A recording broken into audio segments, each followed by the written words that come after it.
Hey, welcome back to Lorehammer. I'm your host, Mark, and you're listening to another Astartes Armoury. You didn't think I could do it, but here we are, part 3 of rare and retired vehicles. I didn't think the Horus Heresy had that many vehicles to it. Like, I didn't realize how many different scales of tanks, honestly, they had. Fuzz, we did an episode together and just talking about the Sicarians and the Kratoses and like level ups. Yeah, I didn't think there's so many Horus Heresy tanks. Yeah, every like kind of niche you would need it to be, and it seemed like there was a variant for it.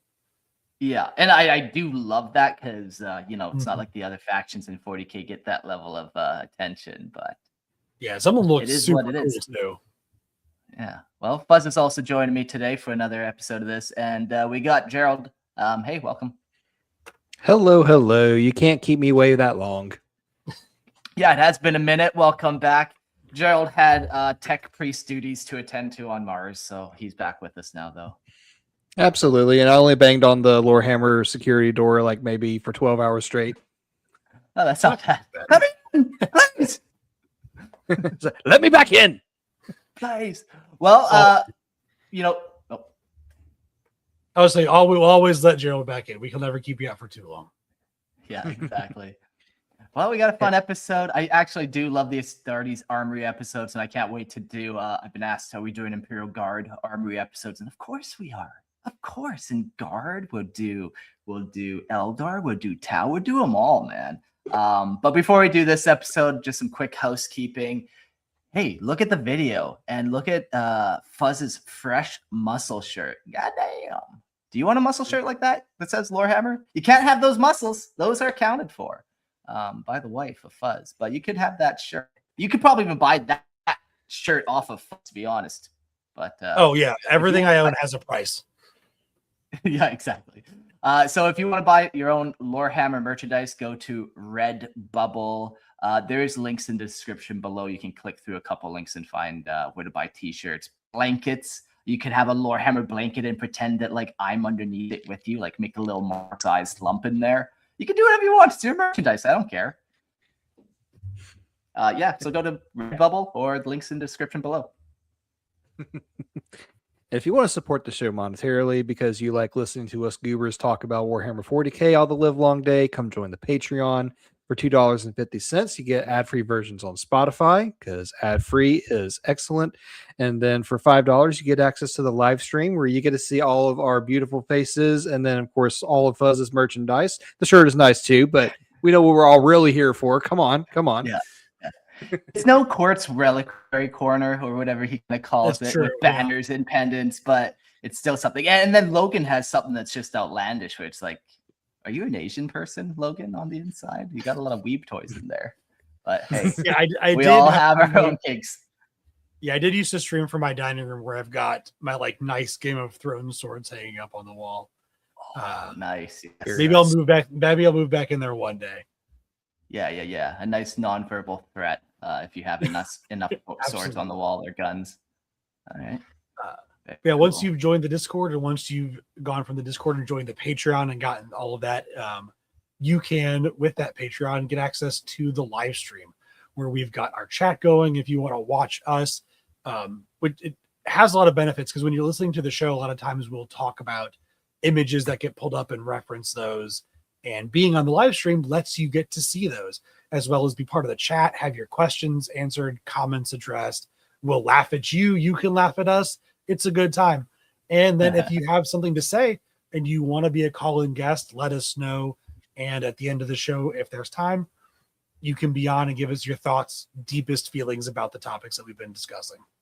Oh, yeah.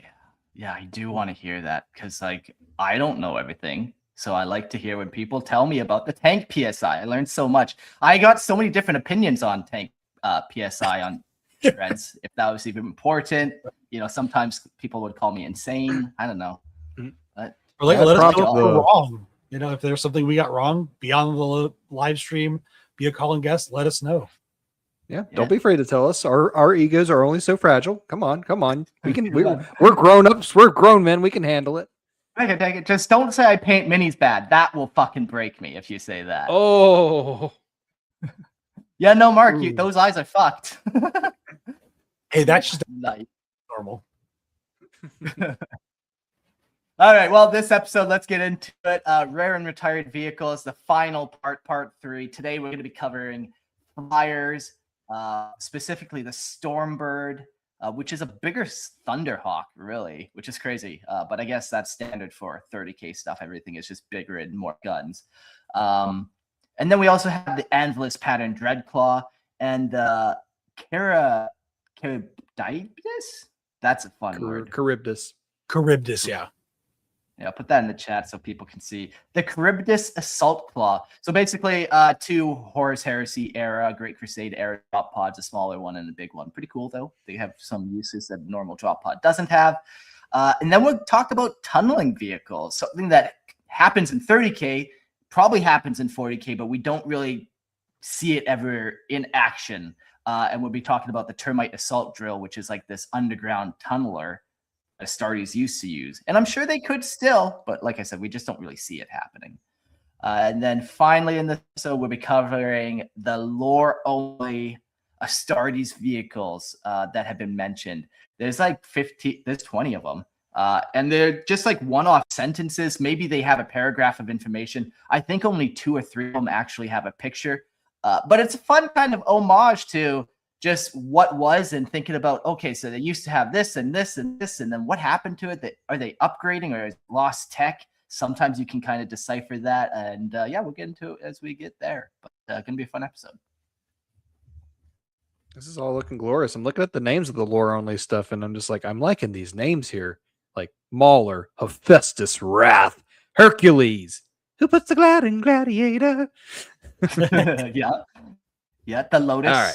The Apis, yeah, some nice ones in there for sure. The Mantolith, I don't know why the Mantolith just sounds like it's going to be a beast. Oh yeah, yeah, like a manted monolith or something. Right. I don't know. So cool. I'm here for it. Let's find out. I am all here for this. Hell yeah, man! All right, rare and retired vehicles. Across 10 millennia of unending war, countless vehicles have served within the arsenals of the Adeptus Astartes.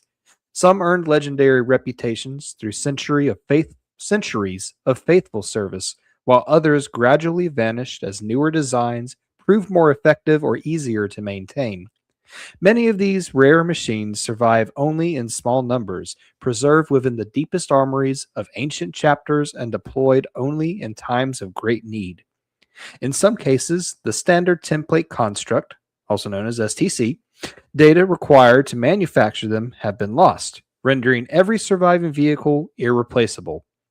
Others have fallen out of favor due to changing doctrines of war, while a few have been abandoned entirely after being adopted and corrupted by the forces of chaos. Whatever their fate, these retired relics remain enduring symbols of a bygone age, carrying with them the victories, traditions, and tragedies of 10,000 years of Imperial warfare. Yeah, very cool. So often have been doing these Astartes episodes through like the lens of loyalists and not so much through trader lens. Although there has been the odd vehicle that we do that with. But it is fun going through them and like just thinking which ones the traders kind of prefer, which ones they don't, and how they actually had a bunch of the cool old tech, like the Sicarian, like the high-tech old tech, because Horus was like divvying up those specialty tanks or whatever to specific people, and just going through and just like, okay, who has more of these, I wonder? Spartan assault tanks? Are those more loyalist things or traders? I don't know. Yeah, there's even one, I think, that was specifically developed by Mortarion for the Death Guard too, so like they're probably the only ones that have that one. Yeah, exactly. And then there's some of those type of ones. Yeah, the Primarch specific, their personal vehicle that they need something done. So yeah, so there's all types of rare and retired vehicles. Each one is pretty fucking cool though. Like they have this like World War II, but also high tech look. Where I think the high tech comes from like energy coils, but also sometimes they just add round turrets and stuff on top. Yeah, it's the look of them is generally really cool. Oh, absolutely! Like the blocky design and like the brutalist futurism involved in it. Like we get fusion, but they're still belching out like belching out oil and diesel, and it's just Yeah. I honestly have not been able to stop looking at this tank for like since we mentioned Oh, it. The dude. Sicarian Thunder. it Yeah, is so cool. Yeah, I showed that to my wife. It was like, I want to get this tank just to make it and build it, not even to use it. Yeah, I think it's Father's Day this weekend. It is. I'm actually, Cough, cough, hint, hint. Yeah, cough, cough, hint, hint, wife. plans. Yeah, this tank is fucking tight. Yeah, that very or like cool. the Kratos one. One of those like variations on the tank will be Very mine. cool. But Yeah. besides tanks, we've got a lot to talk about for flyers today. The Astartes aircraft deliver unmatched mobility, carrying warriors and firepower across vast distances in moments. From atmospheric interceptors to heavily armed gunships, they ensure control of the skies and rapid deployment of forces. The Stormbird, it was not a single craft, but a revered lineage of super heavy assault landers that bore the Legiones Astartes into war during the Great Crusade and Horus Heresy. These mighty vessels served as the primary means by which the Space Marine legions descended from the heavens, delivering warriors into the heart of battle amidst fire and thunder. Beyond their role as assault transports, Stormbirds fulfilled countless duties across the battlefields of the Imperium. They carried armies between worlds, provided devastating aerial support, and stood as indispensable instruments of conquest. Forged from an ancient and incomplete standard template construct, the Stormbird existed in numerous classes and patterns, each embodying a fragment of a long-lost technological inheritance. Before the rise of the Thunderhawk gunship, the Stormbird was the cornerstone of the Legion aviation. Void-capable and immensely versatile, it could serve as an orbital dropship, assault lander, gunship, bomber, or even a fortified firebase once grounded. From orbit to war zone, it carried Astartes and war machines alike beneath a storm of covering fire. Larger and more heavily built than the Thunderhawk, certain patterns could transport an entire company of Space Marines or vast quantities of vehicles and material. Crewed by Astartes, trusted serfs, and weapon servitors, these armored behemoths were engines of a relentless war. Though many patterns have vanished into history, accounts speak of folding wings, armored viewports, powerful engines, and launch systems capable of hurling the craft directly into the void. So yeah, this thing just like fucking rocks. To put it succinctly, I guess. Yeah, it's massive. Yeah, And, it like- carries what was an entire company of Space Entire Marines. company. Yeah. Good. Yeah, and like it's massive and it's still like fast and like pretty nimble. Like it still is kind of like an attack craft. It's not like a heavy bulk lander or something like that. Yeah, it's not like the landers that you would like be carrying like a guard regiment in. Yeah. I think what stands out to me that I really like is the lore of it being from an incomplete STC. It reminds me a little bit of, I forget which tank from our last episode, Mark, but there was one of them that it talked about the mechanic is pulling different parts from different STCs to like make their own new one. And this reminds me a little bit of that, where they have this incomplete one. So they just kind of like an incomplete DNA strand that you're adding on different bits to evolve it into different things that you need it to be. Yeah. And you look at some of these pictures of and by what we were reading to, you learn that Stormbirds have a bunch of different variants, and these variants change wild. Like, so they were tweaking and making like, okay, let's use this little STC part from over here and see what we kind of come up with. So it might have kind of the same wing pattern or hull pattern engine, but like everything else might be swapped up. But I pulled up this picture here. Like, this is a Stormbird as well as like your standard kind of GW plastic Skullcar Stormbird. Okay.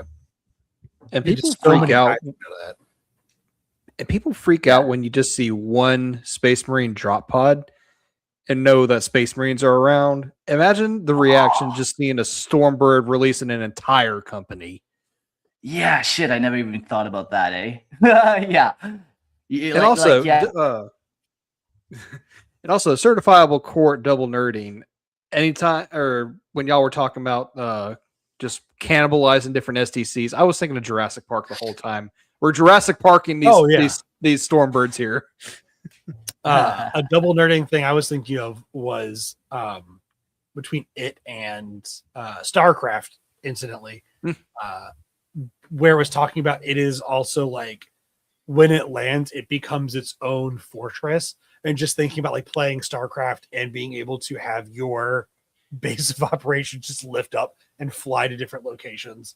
Just this mobile mobile battle fortress can just pick up and move wherever it needs to be on the battlefield as it shifts. It's got to be just immensely helpful.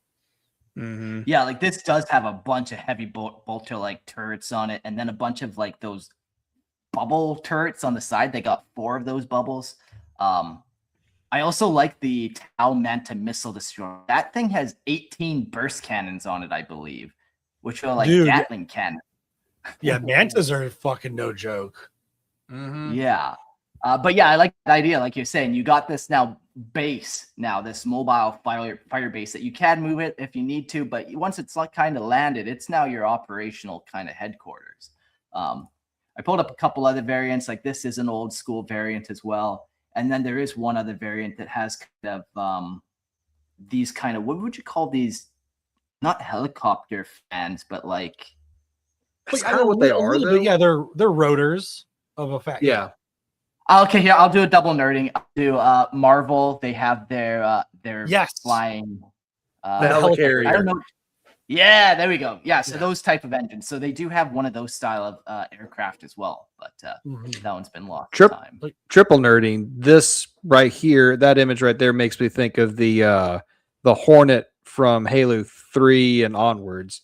Oh yeah, it has a very similar shape. Absolutely, I can see that. Yeah, except just 10 times the size. But yeah, for sure. Oh yeah, it's been carrying a fucking Bane blade. Yeah, jeez, Love it. All right. The history of Stormbirds traces its lineage to the ancient Warhawk and Neperos assault transports. Mighty warcraft first unleashed by the Yandonesic bloc during the unification wars of Old Terra. When the Emperor forged his Legiones Astartes, these venerable machines were adopted into service, replacing the aged Skylands gunships that had carried his earliest warriors to battle. Throughout the Great Crusade, Stormbirds descended upon countless worlds in the vast numbers, bearing Space Marines into the fires of conquest. Void-capable and heavily armored, served as enduring engines of war, carrying legionnaires from orbit to battlefield through storms of enemy fire. Many of the oldest legions held these ancient craft in the highest regard, maintaining them across centuries of warfare as honored relics of humanity's rise to the stars. As the crusade advanced, however, the Imperial fleet increasingly turned to smaller and more easily produced Thunderhawk. By the final years before the Horus Heresy, the Stormbird had largely passed from common service, though select examples remained as magnificent transport reserved for Primarchs and other figures of immense importance. Though long vanished from most Imperial arsenals, the Stormbird endures within the fleets of certain trader legions, a thunderous relic of forgotten age, yet many believe that the ancient armories are reopened and lost war engines reclaimed. These mighty vessels may one day soar beneath Imperial banners once more. So that last little line was just a little bit of, so the Stormbird is for traders. If you're going to see them in 40K, it's going to be the traders who have them, where they can kind of negate the 10,000 years of not building them or repairing them by having just time warp fuckery, doesn't have to be. I was say like, you can't repair it by normal mechanical means. You're just gonna grow some flesh plating over where it was ripped apart, and it's gonna stitch itself back together. Yeah, shit. I can't find this nut and bolt. Well, guess I'll cram a demon in it. Right. Fix it. Just imagine that's Chaos Tech Marine Hellsmith just trying to work in a wrench or whatnot, and he got like the giant maw just like trying to eat him from the outside. Oh yeah. I forget what that ship was called. We talked about in the last episode, but it carried 6 tanks, but it was heavily armored. the Space Marine like carrier, maybe. Okay. Oh. But it said that thing made planetfall within like 30 seconds. So you can use that kind of as a rough reference for the Stormbird as well. Like that's pretty cool. You get from orbit to planet side in 30 seconds. You jump in, no one has any time to react. You could do that, and then you got Space Marines on your doorstep. So that sounds really fast. Yeah. Talk about coming in hot. Like, they're burning up in the atmosphere getting down there in that 30 seconds. Yeah, I don't even have to open the transport doors. It just melts away from them, and then the Space Marine falls the remaining like 10 feet, and they're fine. Yeah. Just for like a random reference, I was curious. So going from like orbit to making landfall in 30 seconds, the most recent like space mission with the Artemis 2 re-entry took them about 13 minutes or so. So a lot faster. Okay. I mean, that was also like, using gravity and whatever. But I mean, even so, yeah. That's so funny. I love that. Yeah, so this thing, like that's no time to respond. It's coming in and it's delivering a company of Space Marines, including a tank, to fuck you up. And maybe some dreadnoughts. You gotta have a dreadnought in there. Of course.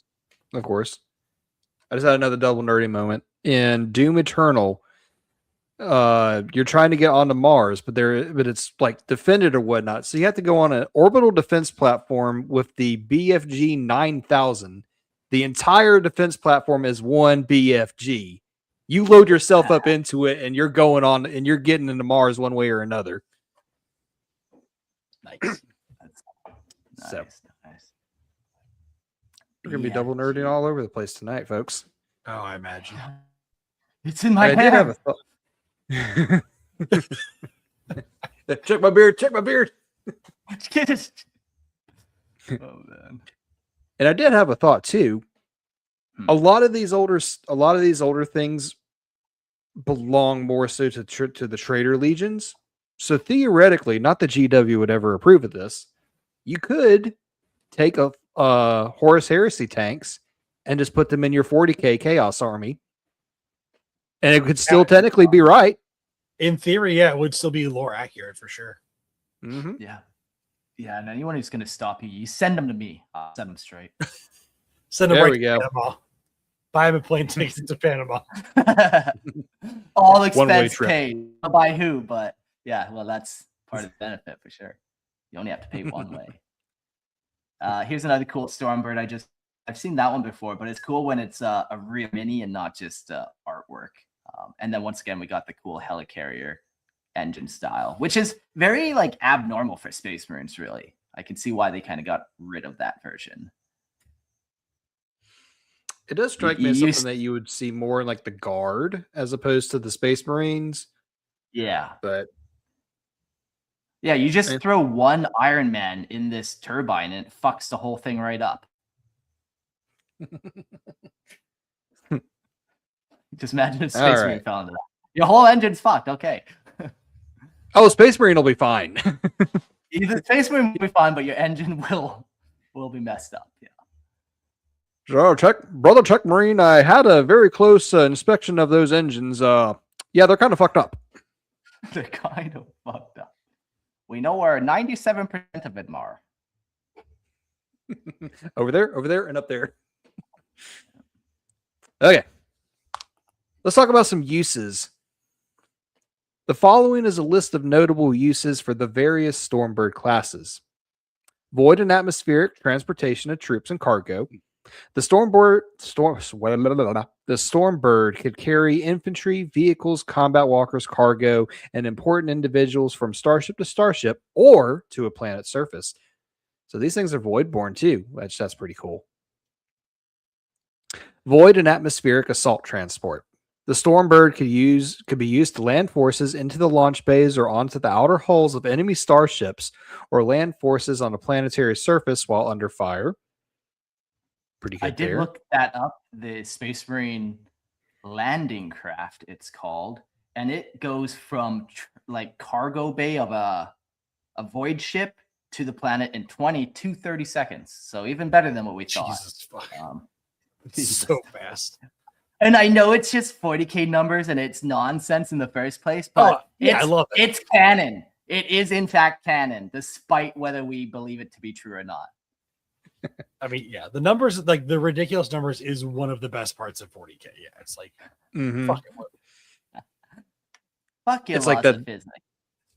It's like that perfect sweet spot of just sounding completely awesome, but then also making any kind of like math nerd or physicist nerd rage. Yeah, you know, we talk about the authors and writers of 40K, these old British gentlemen, and not like these like 8-year-old boys that they often write like too, which is fine. That's the charm of 40K. I want big, tall, muscly men. Hey, the three of us were all 13 once, so you know. I want At least once. peace. Oh boy. Okay. Ground force fire support. The Stormbird can use its various weapon systems to support Imperial ground forces during combat, including during an extraction. I mean, talk about an immediate extraction there. 30 seconds down and back, you're good to go. I mean, yeah, honestly, that's got to be such an incredible use for it. I mean, 30 seconds down, drop your ramp. The Astartes are going to be loaded up in probably another minute or less, and then you're fucking out of there. Yep, and then they run out of ammo within 2 minutes, but the planet is conquered in that 2 minutes, and they're right back up, and they only had to work for 15 minutes. Right. Not bad. Yeah. So after that, it could be also used as an assault bomber. The Stormbird could be outfitted with macro bombs for surface bombardment and orbital uplinks to call down the bombardment from orbiting starships. Like the idea of a macro bomb, like a bomb's already real fucking big. Like just a real life bomb is already real big. And it's not a macro bomb, it's just a bigger version of that bomb.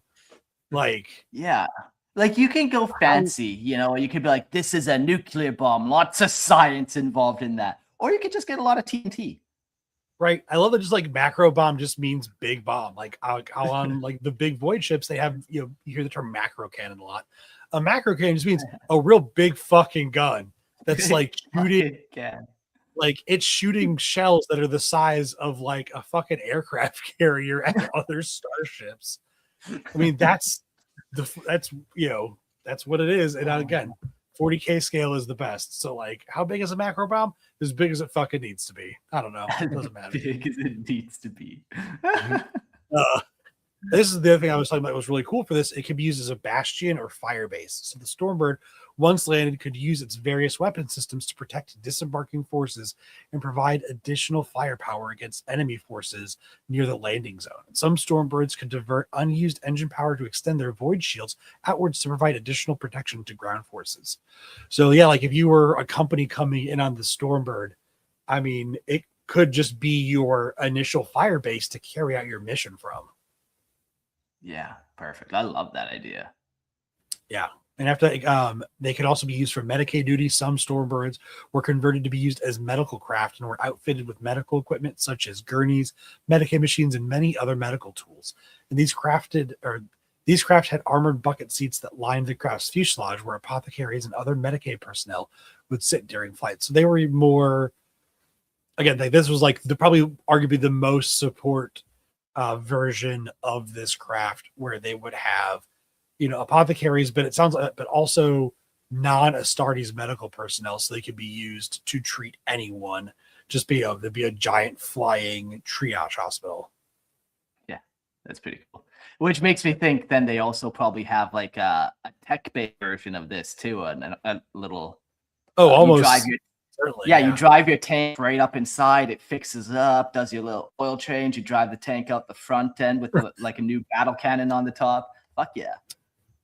Yeah, like in real life, I'm imagining like driving into one of those big like military, like drive your tank into one of those big military transport aircrafts, and it's got those like lifts like your mechanic does. It lifts your car up, just fucking working on everything. Yeah, I mean, there's even, I mean, some of the fucking tanks we talked about have had those tech priest variants, tech marine variants. with sure. like the big claws on them. So there's absolutely no reason why you couldn't have a Stormbird. Yeah, like you said, that is just a big mechanics bay inside of it.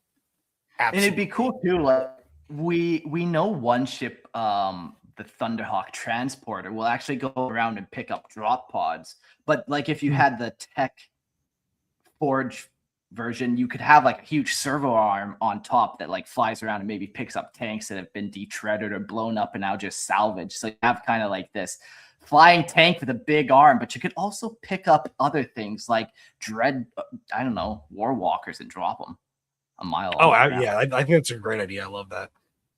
Fucking tight. Like That's kind vultures on of the fun to think battlefield. about, kind of like the scavenging side of war, and kind of like, okay, so you've unleashed war. How do you recollect everything that you've just dropped? And yeah, that's a fun way to do it. Bunch of manpower vultures, basically. Yeah. Another role that has is funerary duty. Some Stormbirds were used for funerary duty, scouring the battlefield for fallen Astartes to return their bodies to the bosom of their legion. And even that's a crazy thought too. Like, you need that big of a ship. How many dead Astartes are you picking up? Like, piles of dead. But 30K, that's how she roll. And we got personal transport. A Stormbird was the go-to transport for personal transportation during the Great Crusade, as its imposing size would ensure all the eyes were upon it as it landed. These craft were used during the time to transport the great Primarchs himself, some even possessing personalized spacecraft with symbolic heraldry and even specialized upgrades or weapons. During the Horus Heresy, former Death Guard battle captain Nathaniel Garrow used a personal Stormbird provided by Malkador the Sigillite to crisscross the galaxy in search of potential Astartes, drawn from all of the Space Marine legions, loyalists and traitors alike, who remained loyal to the Emperor and willing to destroy any threats to the Imperium. These Space Marines would later become the Grey Knights chapter and the Chamber Militant of the Ordo Malleus. Like his own power armor, after he entered the service of the Sigillite, Garrow Stormbird was a uniform gray with no Legion colors or insignia markings.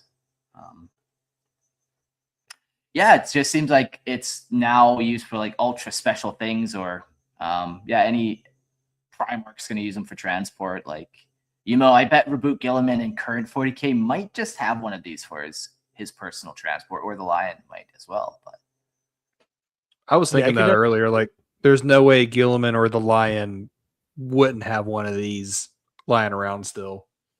Yeah, definitely. Yeah. Like, with as much as they talk about the Dark Angels having in their vaults for old tech. Yeah, if Lionel Johnson does not have one of these, I would be very surprised. Yeah. I like. Absolutely. And hearing about Nathaniel Garrow, he's honestly, like, the stuff we do know about him, or from like the Horus Heresy and whatnot, he sounds like a Chad. He sounds like a Chad. Yeah, they definitely wrote him very fun. Not fun, but like, yeah, very, you like him. He's a fun guy to be around for sure.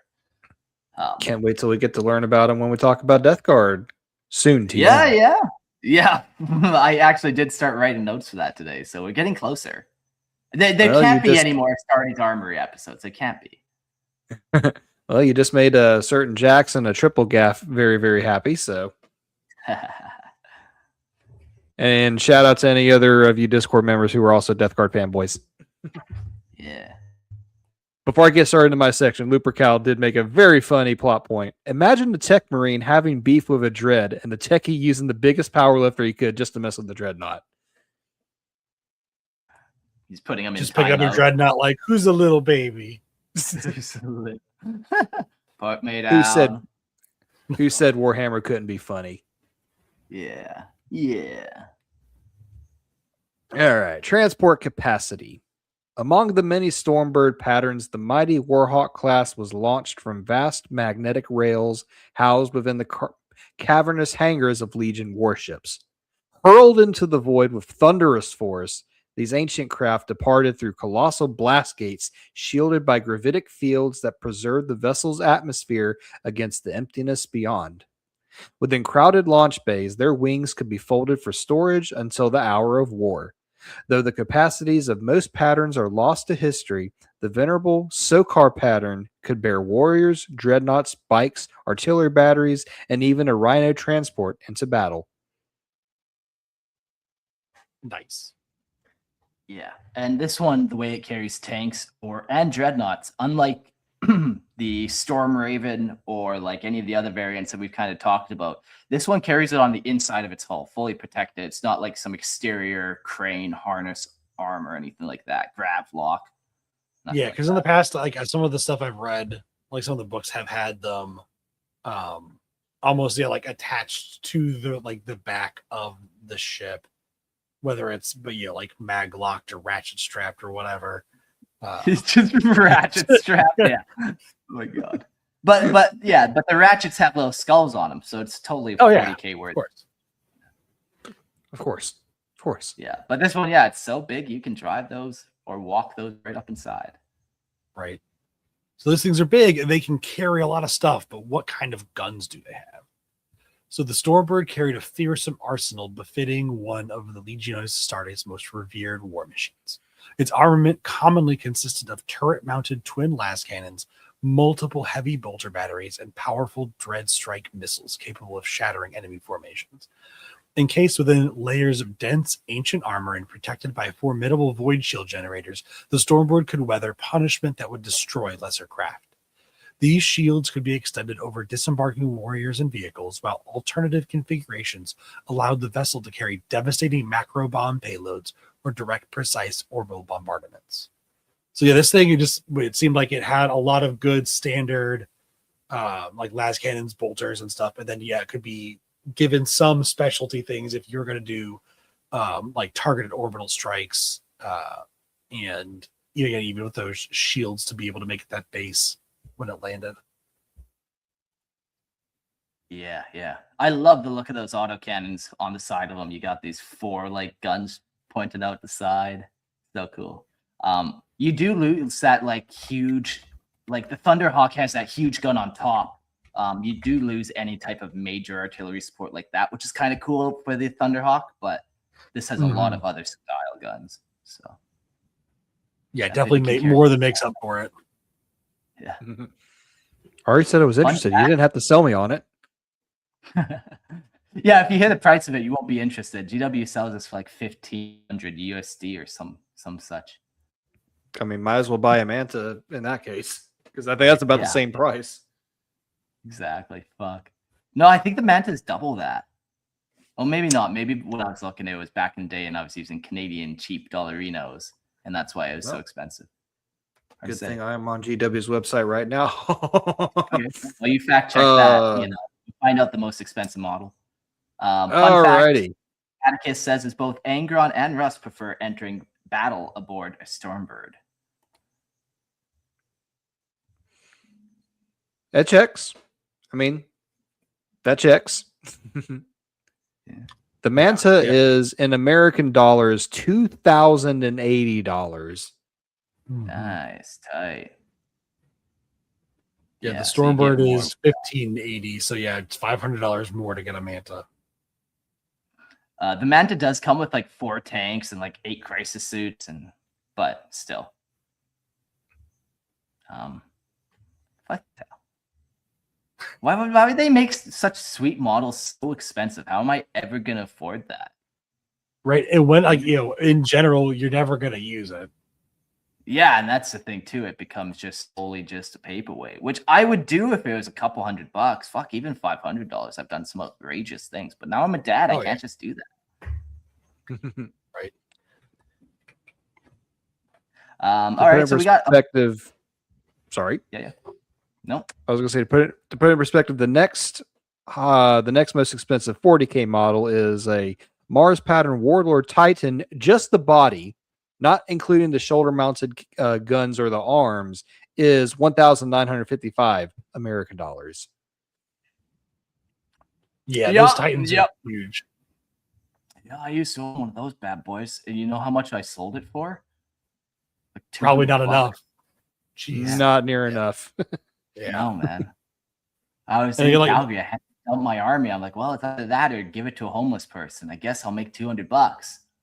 And that kid who bought it had no fucking idea what he just got himself into. He bought like a warhound and like 4 knights off me.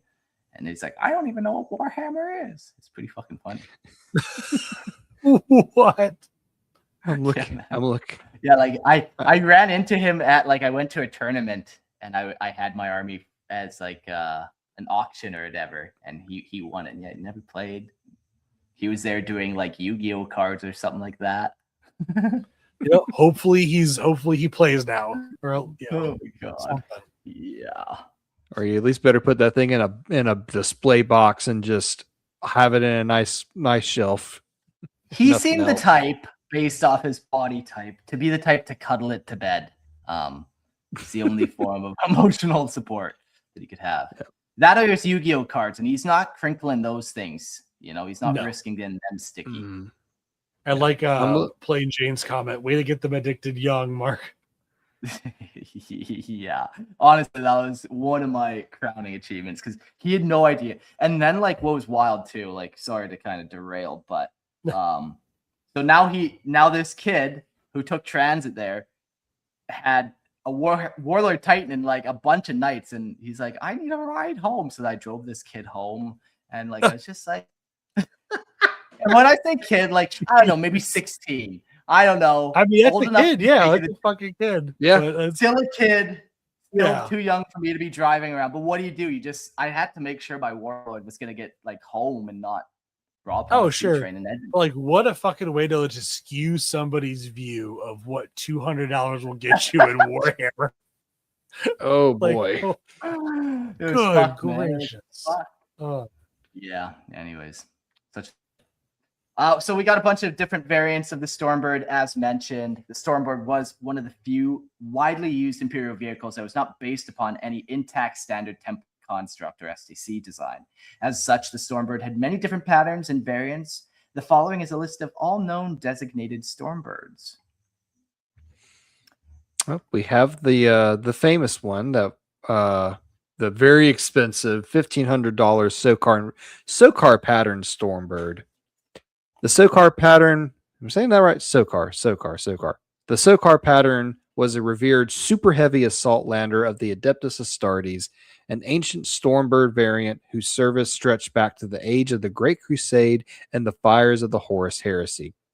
Built to endure the fiercest war zones, it functioned as both an orbital assault craft and a mobile fortress, delivering Space Marine strike forces directly into battle while withstanding immense punishment as warriors and war engines surged from its holds. Its armored frame mounted all-round weapon turrets, dense battle tank grade armor, and powerful void shield generators capable of sheltering disembarking forces. Multiple thruster arrays ensured that even under severe damage, the mighty Sokar could continue its thunderous advance through the skies of war. And I was taking a look at the other games under GW's website. Nothing comes close to the cost of the Mansa or the Warhound Titan or the Sokar Stormbird. Like Age of Sigmar, the most expensive thing is like a Battle Force at $250. I mean, this is all American dollars for you, dear listeners. Old World, same thing.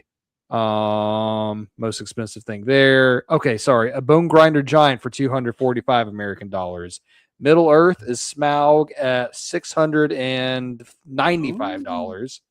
I need to look at that shit. I've never wanted. I've not really looked into the Middle Earth stuff much, but that sounds like it'd be fucking fun to have.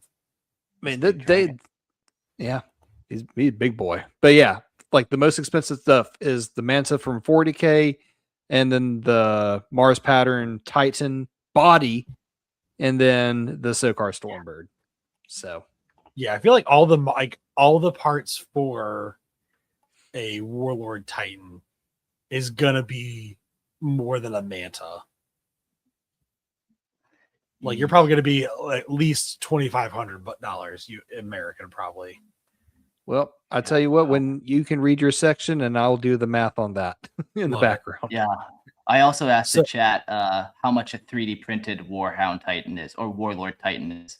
I imagine it's probably under $500, but maybe somebody goes on 3D cults or whatever. Yeah, it might depend on how much like infill you have on it and like the kind of material that you're making out of it. But yeah. Interesting. But anyway, yeah. So the history of this expensive bitch. The mighty Sokar pattern descended from the ancient Warhawk and Nephoros classes of Stormbird assaultlanders. Warcraft first employed during the bloody unification wars of Old's Terra before being taken into service by the Emperor's nascent Legiones Astartes. Among the many Stormbird variants forged during the Great Crusade, the Sokar emerged as one of the final and most refined patterns, a revered vessel whose legacy would ultimately influence the development of the more numerous Thunderhawk gunship.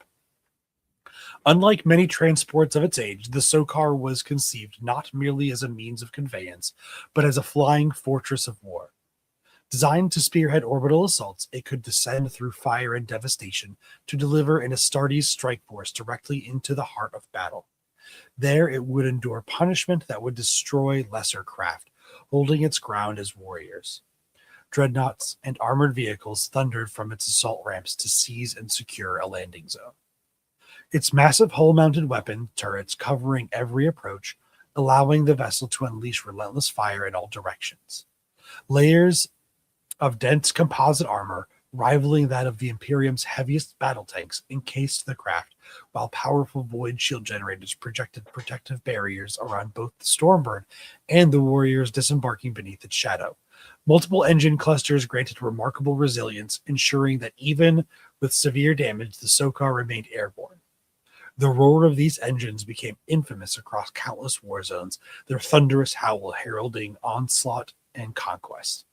Among many Imperial soldiery, the vessel earned the grim title of the Deathbird. This thing makes me think of a little bit too. So, like, it to the Thunderhawk is kind of like either you could argue either the Thunder Warriors or the Custodes are to the Space Marine Legions. Like the Custodes are a more, they're bigger, they're stronger, they're a more refined model, but the Astartes are easier to mass produce, kind of like this versus the Thunderhawk.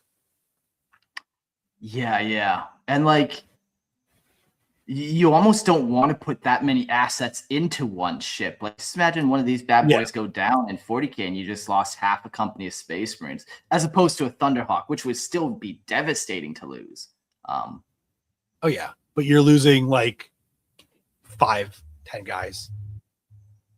Yeah, not as many. Yeah, I like that kind of a comparison. Like, it just ultimately is too much technology to make this thing useful, and it's a different scale of war nowadays. A different scale of war, and also just like what the amount of assets that a chapter can realistically bring to bear, like that proportionality, because like a company to a legion is kind of like an assault squad to a chapter these days, like what would fit on a Thunderhawk.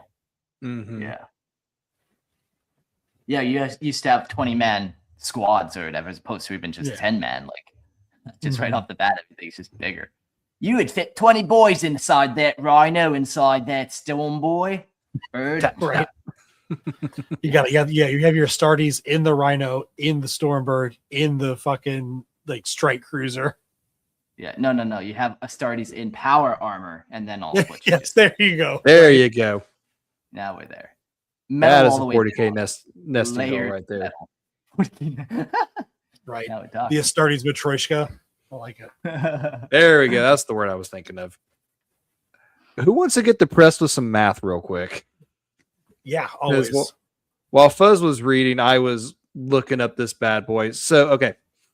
For context, if you go to GW's website, it's on. I think it's under the Horus Heresy. The Mars Pattern Warlord Titan body does not include the head, the tilt shields, the shoulder-mounted cannons, or the arms. That's $1,955. And then looking at all the parts. Let's see here. You got some laser blasters that go on the shoulders. That's $240. The head and the tilt shields is $132. I picked out a gauntlet that was $205. And then for the other arm cannon is about $180, and you get a few variations that are each $180 for a whopping total of $2,712 American dollars. God, that's so much money. Yeah. Do you really need that kidney, dear listener? Do you really need that kidney? Right? You might be able to buy a shitty used car for that much money. Yeah. Yeah, fuck. And I sold that thing for $200. What have I done? Yeah, this is I pulled up on the screen for anyone watching. This was the model that is no more. It's gone. Along with most looks of those so knights. good, dude, too. Thanks. Yeah, with a lot of these knights, kind of all went to that guy, that poor kid. Lucky bastard. Very cool. Let's go back to the old Stormbird. Yeah, that's a lot of money for the Warlord, but as a previous owner, I can say it was not worth every penny. I used the Russian recaster and got for half the price, which was still like atrocious for a model, but it was so much money. Yeah. Yeah. You know, I was young. I was in love. What do you do? I like Plain Jane's comment. It's a storm turducken. It's like all the things inside the other things. Oh, that's good. Storm turducken. That's so funny. All right, the armament of the Stormbird, the Skokar, descended from the ancient Warhawk and Neperos assault landers of Old Terra. The Skokar pattern was among the most revered Stormbird variants of the Great Crusade. Forged as heavily armored orbital assault craft, it served as a flying fortress, delivering Astartes strike forces directly into the fiercest battles while enduring punishment that would destroy lesser vehicles. Built to establish and hold contested landing zones, the Skokar would unleash devastating firepower from its weapon turrets positioned across its massive hull. Dense armor plating comparable to that of the Imperium's heaviest battle tanks shielded the craft from enemy attack, while powerful void generators projected protective barriers over disembarking warriors and war machines.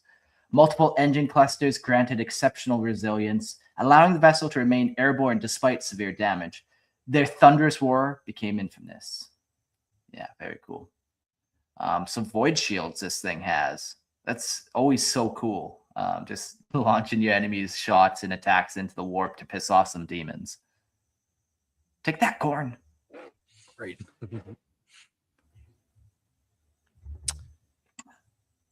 All Yeah, right.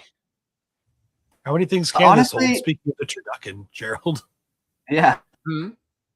Let's say let's hear how many things this can actually hold into it, since we're talking about like what all fits in there. Okay, transport. Perfect timing right there.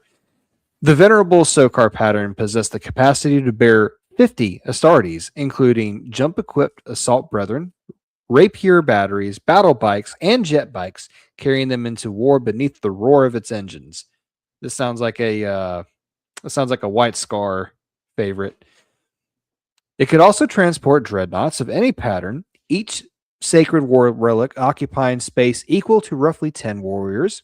These ancient engines of battle could embark and disembark only through the Stormbird's mighty primary assault ramp. As part of its standard complement, the Sokar could also carry a single Rhino armored carrier while still conveying additional warriors within the vehicle as stealth. So again, another 40k turducken.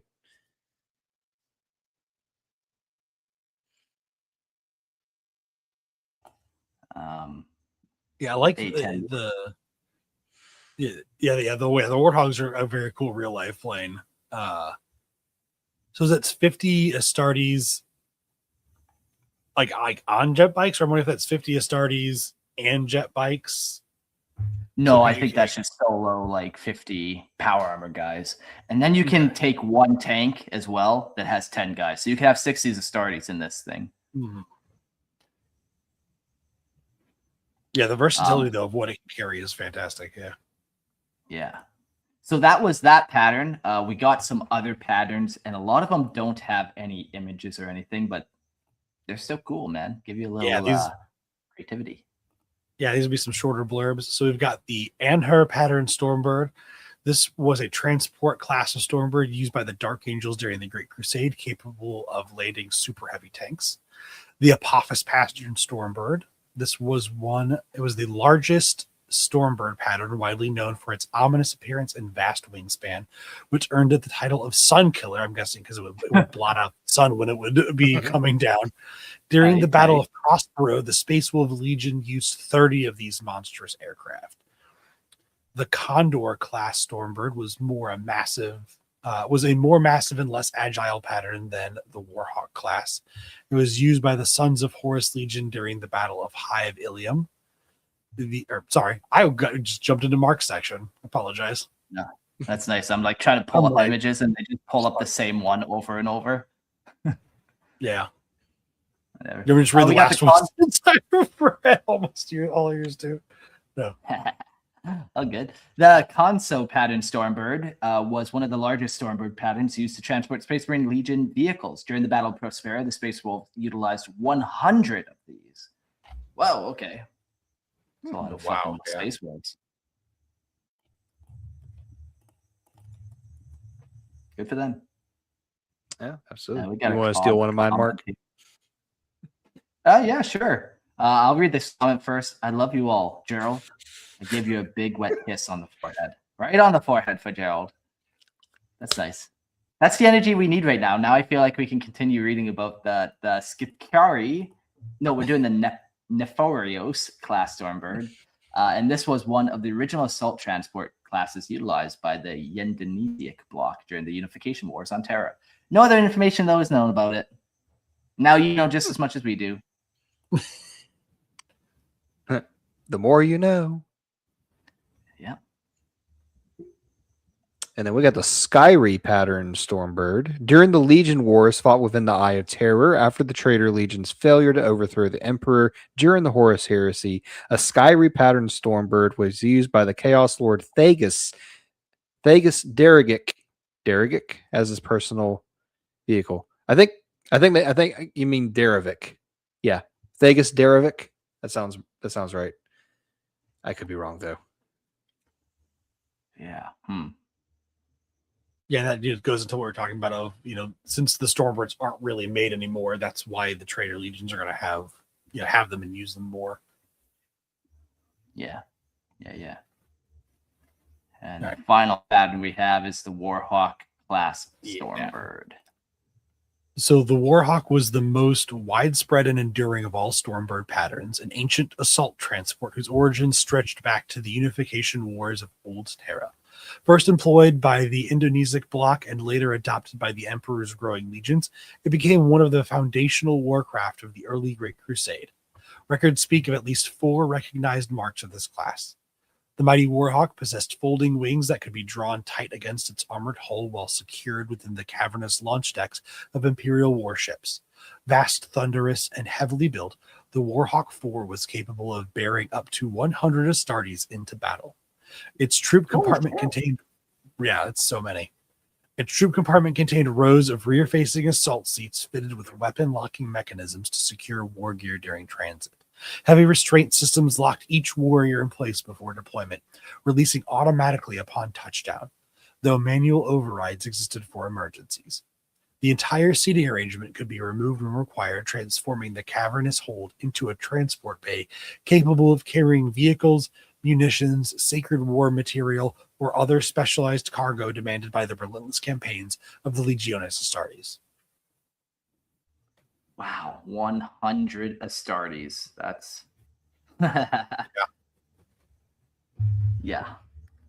Planet conquering force just on one ship that if you take down, but you probably can't because it got void shields and stuff, and it moves so fucking fast. And you probably can't target it. Like, right, this thing fucking rips.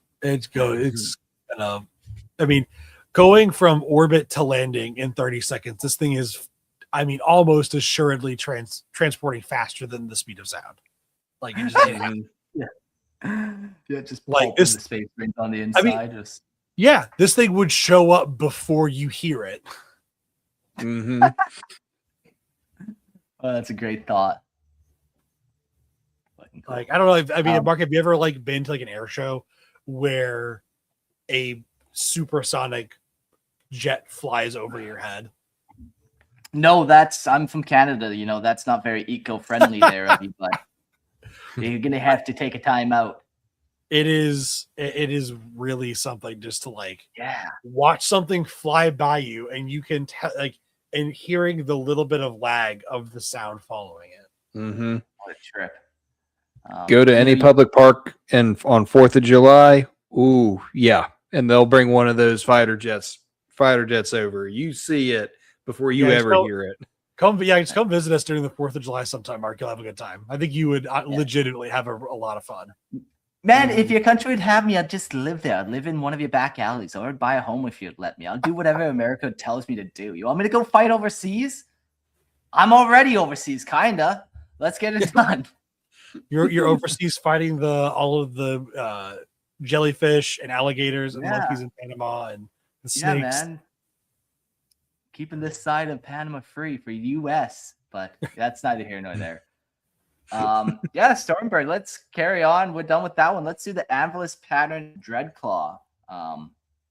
Drop pods, man. They're very cool. These ones look so aggressive and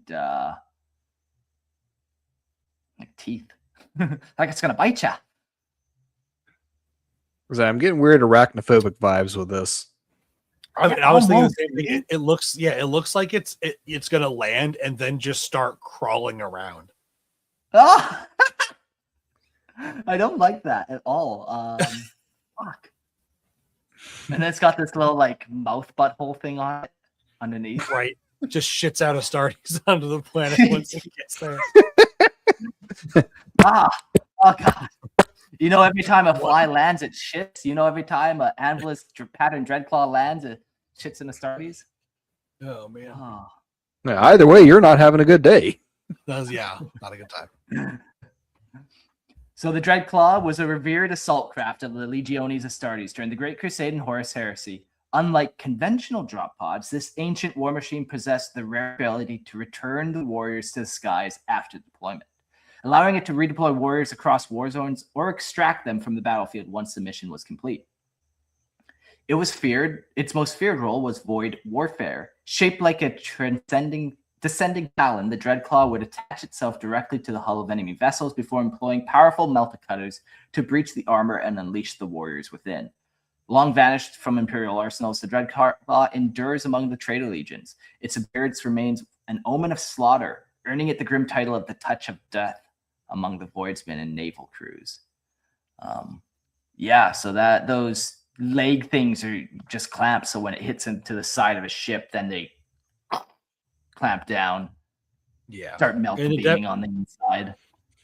Yeah, and the aggressiveness definitely fits with the Traitor Legion still using it. Like they wouldn't have to really do anything to it to make it look like a Traitor Legion vehicle. Just give it the appropriate color scheme, you're good to go. And I just had another. Go for it. Go ahead, Mark. It's cool. This one too, like the way you get out, like as we mentioned, is only through the bottom. I'm just looking around the hull. I'm like, oh shit, it doesn't have any doors on the sides. Like no drop down kind of flaps. But I guess why would you need those if if it's like primarily like a void thing? They just eject you into space. Like yeah. I was having another image like this. Space Marines in space. Space. But with the latching on the void ships instead of the arachnophobe vibes I was originally getting, now I'm thinking of like lamprey eels or the dragonfish from like the sea floor and all that stuff. Yeah, anything with the mouth parts that just clamp onto you. Yeah. Like leeches. And now a little bit of history. First deployed during the Great Crusade, the Anvilus pattern Dreadclaw became particularly associated with the Sons of Horus. Okay, that fits. Who employed these fearsome assault craft to hurl warriors directly into the fiercest battles. I don't know why I'm just getting like, go long! Just chucking space marines. Well, it is like that, man. Like honestly, like void warfare, you're shooting them like potentially hundreds of thousands of miles. Good luck, brother. Could take you 20 to 30 seconds or 20 to 30 minutes, depending. Yes. As the Horus Heresy engulfed the Imperium, its use spread across numerous legions, especially among those favoring aggressive shock assaults, which, for anybody that knows about the 16th Legion, that's a very big thing that they do. Gives me Crinoid vibes, especially with being able to crack anything open. Okay. All right, I see what you're putting down, Plain Jane. Among the final war machines commissioned before the galaxy descended into civil war, the Dreadclaw possessed a troubled legacy from its earliest days. Its origin became shrouded in secrecy, and the Forge world responsible for its creation was eventually struck from Imperial records. Despite this, the craft proved highly effective, particularly in delivering Contemptor dreadnoughts and elite assault forces into the heart of combat. Yet the Dreadclaw's machine spirit inspired unease. Its unusual degree of autonomy and increasingly erratic behavior led many to question its sanctity. Over time, rumors spread of a lingering machine curse, and reports of violent incidents involving the craft became alarmingly common, particularly among loyalist forces during the heresy. That seems a little bit sus to me. Yeah. So like this weird like chittering craft is actually scuttling around on its little legs. And like, I really don't like that. That thing's giving me the creeps. Don't like it. Yeah. Somebody check its machine spirit, please. If you suffer a Dreadclaw infestation, call 1-800-Exterminatus. The Inquisition shall have a ship to your location immediately. Satisfaction or your money back guaranteed. Okay, I'm done. I'm done being stupid here. Okay, the final condemnation of the Dreadclaw came following a catastrophic incident during the Siege of Terra. In the aftermath, the Loyalist Mechanicum ordered the complete decommission of the Anvilus Dreadclaw. It was among the most formidable. Okay, sorry. The Anvilus Dreadclaw was among the most formidable assault craft ever fielded by the Legiones Astartes. Forged for the brutal realities of void warfare, transformed ship-to-ship boarding actions from desperate one-way assaults into missions from which warriors could return. Its compact profile and heavily armored hull allowed it to endure the fire of enemy close defense batteries as it drove effortlessly towards its target. Upon reaching an enemy vessel, the Dreadclaw employed powerful melta cutters to carve through armor plating and breach directly into the heart of the ship.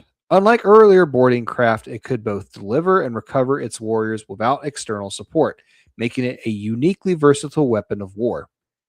During planetary campaigns, many legions favored the Dreadclaw over more conventional transports. Descending from heavens like a falling spear, it scoured landing zones with blazing thermal jets and melta weaponry before unleashing Astartes' assault forces and dreadnoughts into battle.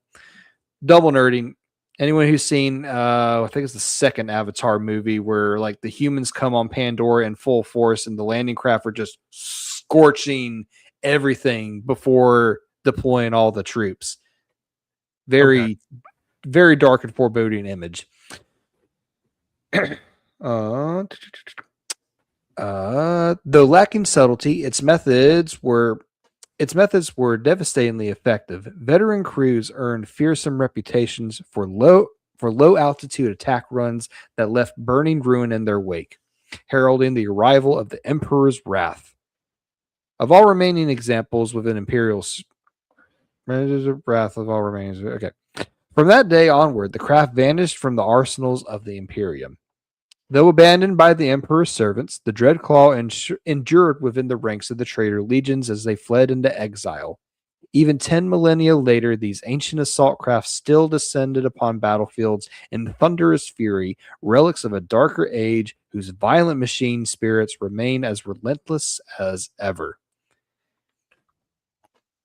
Yeah, I know one thing we talk about not infrequently, especially about vehicles, is the psychological warfare impact that these things can have. And this is definitely a good example of something that you're going to see flying towards your ship.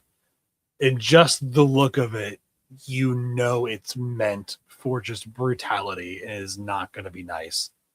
Yeah. Mm-hmm. And now it's developed a 10,000-year reputation too for like this thing has chaos space marines inside of it. It's never a good outcome if you see one of these things, you know. Right. Which kind of brings me to a quick thought of just derailment and homebrew writing lore. Like, if you're Chaos Space Marines, this is almost kind of the stock standard drop pod. You probably wouldn't actually have other drop pods like your standard loyalist one. Yeah, probably not. Like, yeah, this is what you're going to be flying on. Yeah. It sounds like it's that common. It's cool too, man. It flies to one way, can fly back. That's awesome. Like it somehow maintains hull integrity after smashing into objects. Like whatever. Right. Yeah, this thing's tough. Fuck it. Yeah. Fuck your void. Right.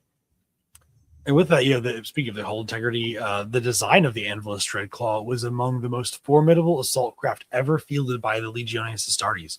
Forged for the brutal realities of void warfare, it transformed ship-to-ship boarding actions from desperate one-way assaults into missions from which warriors could return. We've talked about its compact profile and heavily armored hull allowed it to endure the fire of close defense batteries as it drove relentlessly towards its target. It used its melta-cutters to carve through the armor plating and breach directly into these ships. And like we just talked about, it can not just deliver its Astartes, but they can get back on and exfiltrate from the warship that they're on. During planetary campaigns, many legions favored the Dreadclaw over more conventional transports, descending from the heavens like a falling spear. I think this is what we are. What part of what Gerald just read? It sounds. Yeah. I think so. Yeah. Yeah, we'll go to. Maybe we'll just do transport capacity because I think armament's pretty much the same. The only guns it has is those melta cutters. Although that's kind of a fun thought of this thing flying around in space, hunting down like bomber craft or something and shooting its melta guns at it like super close range, where it's not necessarily like latching. It could be shooting something and then plowing through it and like attacking it that way.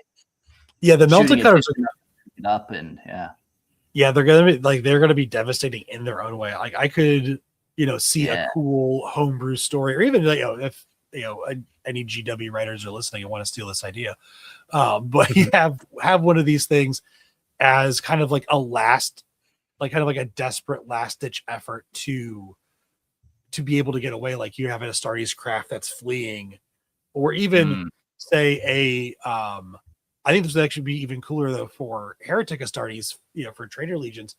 This is what they use to disable a ship. They don't fire their cannons. You fire one of these things with the Astartes on it at the engines, and it uses these melta cutters to bore into the engines of the ship that they're hunting down, and that's how they disable its flight capabilities. Yeah, that's so cool.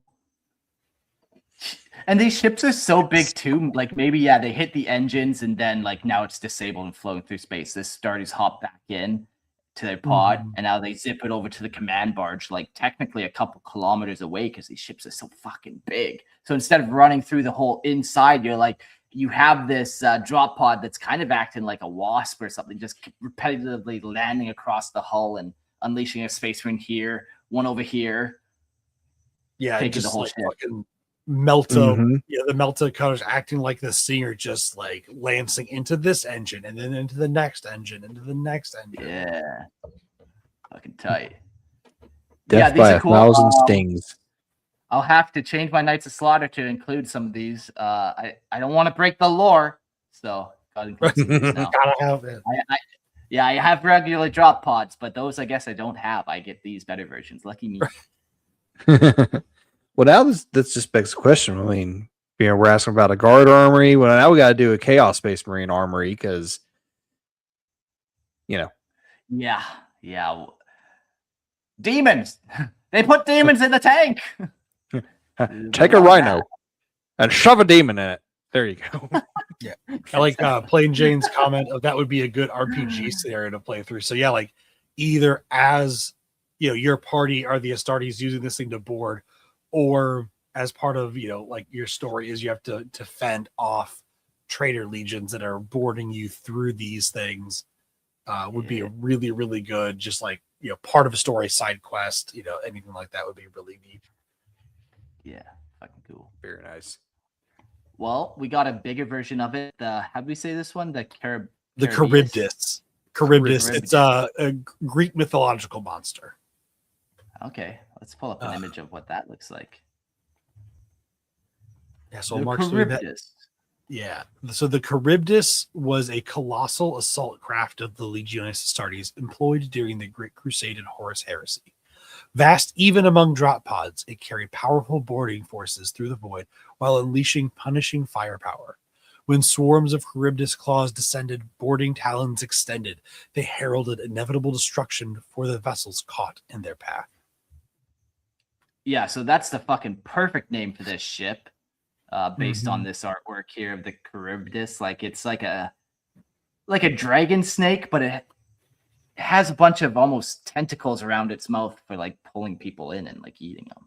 Yeah, I think, and if I remember, because there's two of them in the Odyssey that are kind of like as a pair, Scylla and Kharybdis. I believe Kharybdis is the whirlpool one. Gerald, is that right? Yeah. So it's just. It sits at the bottom of the sea and it just opens its mouth and sucks everything in, creating the whirlpool. I think it does like that like twice a day or something like that. Yeah, and so then, how cool like that. Yeah. But it's like the only way to get through like a certain geographical region was you had to sail perfectly between it and then Scylla was the monster like on the rocks. So that was like apparently snapping heads or something like that. Yeah, and so that was the origin of between a rock and a hard place. Yeah, to some people. I didn't know that. That's funny. Yeah, so we got the history of this thing. It's very cool. Just a bigger version of the last one. The Kharybdis shares its origins with its Dreadclaw, born from the same forbidden mission lore that produced some of the Imperium's most controversial assault craft. As suspicion surrounding the Deathclaw grew, As suspicion surrounding the Dreadclaw grew, the Kharybdis was subject to exhaustive scrutiny. I cannot read today. You ever have one of those nights? It was a long day in the sun for me, I can tell. Oh, yeah. Its cogitator systems were examined and its machine spirit tested for signs of corruption that had doomed its smaller cousin. While unusual traits were discovered, none were judged severe enough to warrant its removal from service. Throughout the Horus Heresy and the bloody years of the Great Scouring, the Kharybdis proved itself a relentless weapon of void warfare. Loyalist and traitor fleets alike hurled these armored behemoths into battle as vast naval engagements consumed entire sectors. Hundreds served with distinction, delivering Astartes' boarding forces through storms of fire and armor plate. Yet over time, reports emerged of increasingly strange behavior among the surviving craft. I hate when my car is acting funny. I think it might be a serial killer. Right, yeah, your car's machine spirit is going to haywire. That means fuck there. Stephen King wrote a book about that called Christine. About a fucking. I was going to say this puts Christine in a whole new light. Right. Whispers spread that the machine spirits of certain Kharybdis assault claws developed an unnerving attachment to individual commanders. Unlike the violent malfunctions associated with the Dreadclaws, these vessels displayed a possessive loyalty towards chosen masters. Crews and attendants who approached without presence often suffered unexplained accidents, while some machine spirits became dangerously unstable following the death or absence of those whom they bonded to. That's crazy. I'm convinced the writer of this had read Christine and said yes. Very possibly, but yeah, like that's really, really cool. And it's imagine also being super loyal to you. Like it will, almost to a fault. Like it will not leave the ship. So like your squad gets back to this thing and you're ready to go, but like 3 of your guys died and this thing will not leave because its full crew isn't there, and so it causes the rest of its crew to get killed because it won't leave. Yeah, Yeah, or like they land, they hit the other ship, and it's like, all right, open up. Just never opens up. The commander's just trapped in there. Mm-hmm. Yeah, that's fun. That's a quirky little machine spirit. Several sealed Imperial records speak of catastrophic incidents linked with these behaviors. Among the most accounts were reports of assault claws opening their great iris hatches during atmospheric descent, condemning those within to fiery death. Oh, that sucks so bad. Oh man, that's a flaming butthole right there. Yikes. Oh god, yeah, that's that is a spicy hole. If you experience if you experience a burning sensation, call 1-800. Right. Yeah, please visit Fenris. Whether every tale is true remains uncertain, but the reputation of the Kharybdis became increasingly dark among both warriors and the Mechanicum adepts. As the Great Scouring drew to a close, loyalist forces gradually abandoned the Kharybdis in favor of more dependable assault craft. The traitor legions, however, retained vast numbers of them during their retreat into exile. There, the ancient vessels endured, shaped by long millennia of warfare and corrupting influence of darker powers. Even in later ages, the Kharybdis remains a feared assault craft. It's continued to spearhead planetary assaults, brutal boarding axes, using melta weapons and assault launchers to clear landing zones before unleashing its deadly cargo. The knowledge required to construct these mighty vessels was eventually lost in the Imperium, surviving only within hidden forge complexes, beyond the reach, where ancient patterns continue to endure. Yeah, very cool. I'm trying to find like a picture of the scale, and I think this is it here. That's a pretty good one. Between the Dreadclaw and the Kharybdis. And you can see that the Kharybdis is fucking heavily armed, man. Yeah.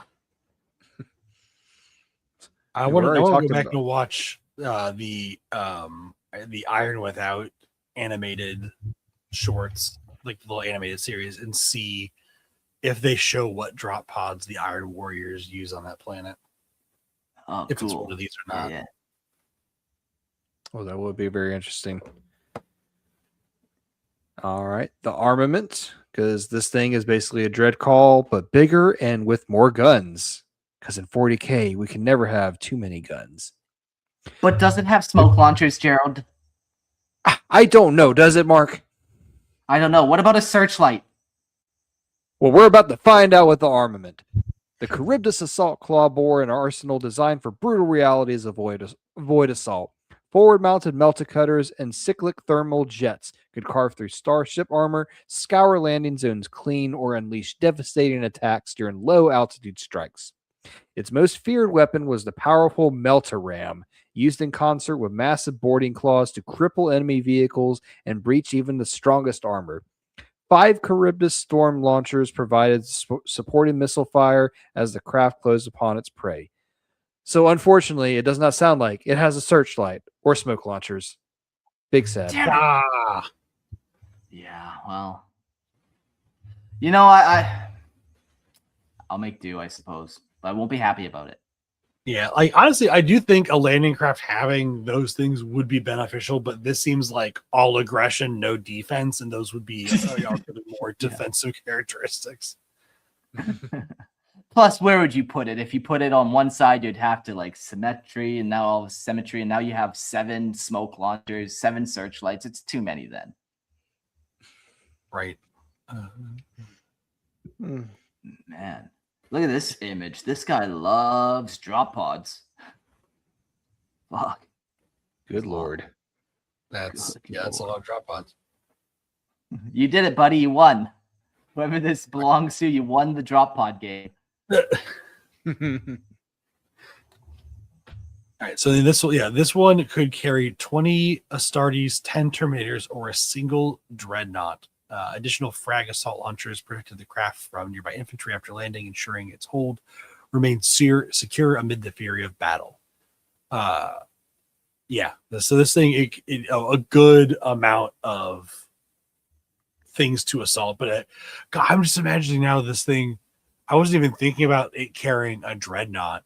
So just it cuts through the whole of your ship, whatever. It opens up and just one big fucking metal dude comes stomping out of there. It's like, fuck me. Yeah. Like you might maybe you're ready for the Astartes. You're expecting these Space Marines to come out, and then no, that is not what comes through. Yeah. And Yeah, never you mind, just it's a launch a walking drop dreadnought. pod. It has a walking coffin inside it. Right. Yeah, you just fire one of these things into like the enemy ship's like hangar bay, like a big space like that, and just let it run rampant, destroy all their fucking stuff like that. Just But then throw eventually it. it would get trapped, and like I can't get through any more doors. Like it's too tight. That's Hunk true. Yeah, again. you'd have to like specifically target that drop pod to like a bigger area. Like that drop pod is where you send the dreadnought into like their hangar bay or something to start blowing up their ships. Yeah, very cool. But like, yeah, this thing is maneuverable, and even once it's done that, it could get back in and take off again. It has that ability just like the Dreadclaw. So very cool ship. I think I need some. Okay, that's okay. Nothing wrong with that. Let's get into the tunnelers. Like I said, we don't really see tunnelers too often in 40k Space Marine armies. I know like Krieg has some tunnelers, Mechanicum has some tunnelers, but let's talk about tunnelers. Designed to wage war beneath the surface, tunnelers breach fortifications and bypass enemy defenses through subterranean assault. Their sudden appearance can shatter defensive lines, bringing warriors and war machines directly into the heart of enemy strongholds. So the primary Space Marine tunneler is the Termite Assault Drill. Let's pull that guy up for you. It's pretty cool. The Termite Assault Drill was a revered subterranean war machine of the Legiones Astartes, known among Imperial forces as a tunneler. Smartest of the ancient drilling craft, it employed a massive bore drill, melt of cutters, and advanced phase field technology to carve hidden paths beneath the battlefield. Operating in disciplined formations, multiple termites followed a single underground route before erupting into the surface, delivering warriors directly into the heart of enemy lines. Its prototype was designed in M2 by a guy named Elon Musk. So there you go. He's got some of these things.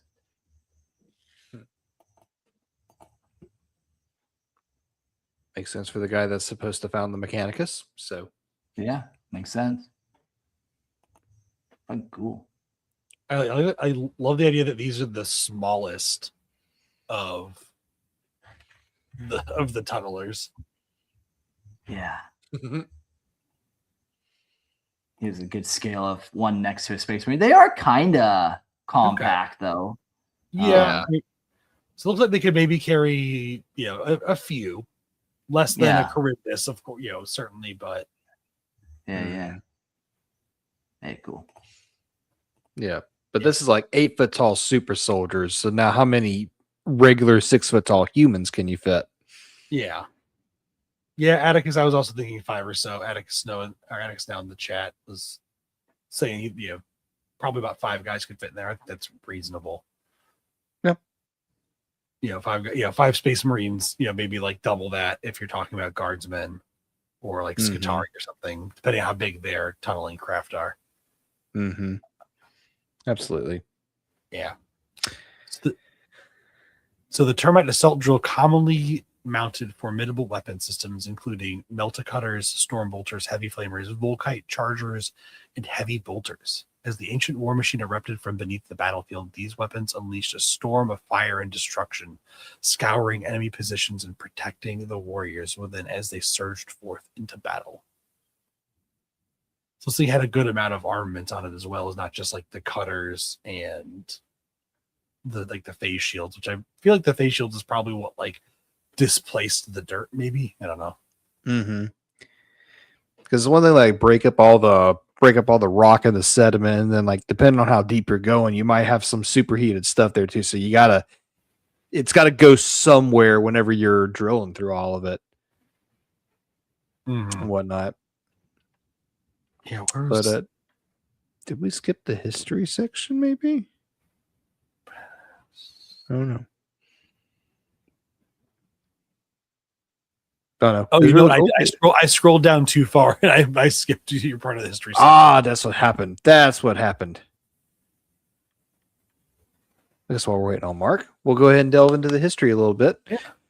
The origins of the termite assault drill reach back to the unification wars of Old Terra, where it first earned renown in the service of the Emperor's early legions.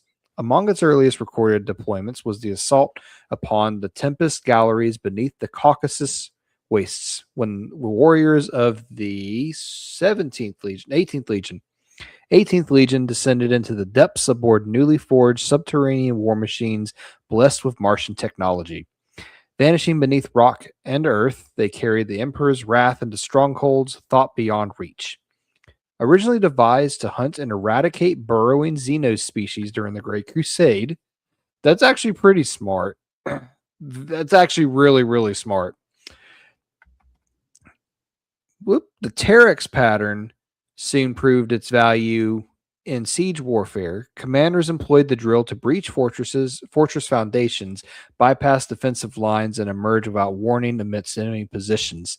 As a specialized transport, it could carry a full squad of warriors beneath the battlefield while avoiding many forms of detection, delivering its deadly cargo directly into the heart of the conflict.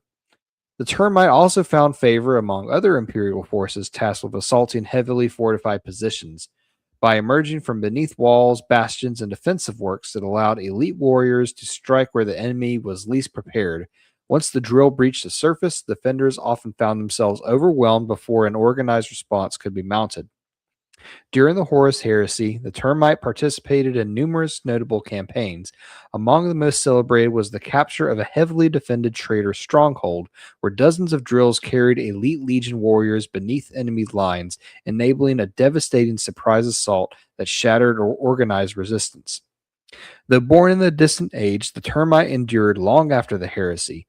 Rather than crossing battlefields by land or air, these ancient tunnelers continued to wage war from below, carving hidden paths through the depths before erupting from the earth in thunderous fashion to unleash their warriors. Very cool.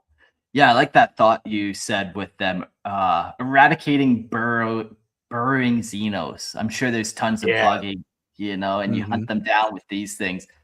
Drop pod down to their lair, essentially.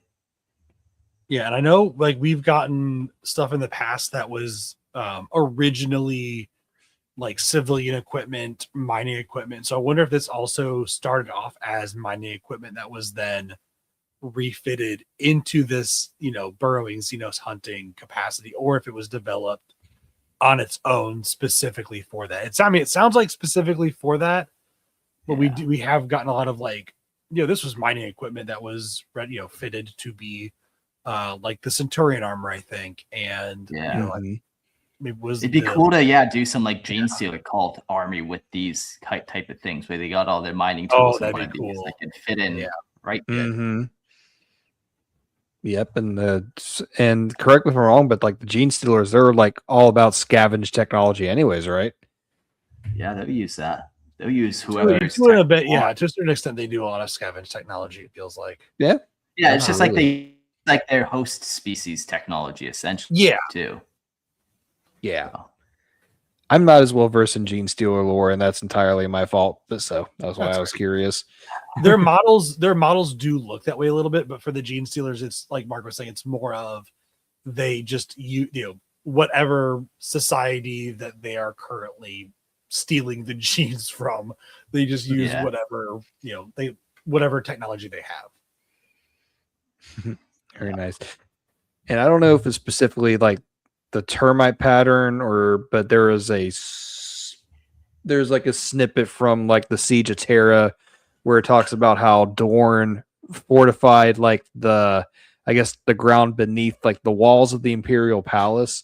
He was anticipating like Perturabo and the other traders would tunnel down. So whenever they reached to a certain point, it was actually reinforced with something that the tunnelers could not drill through.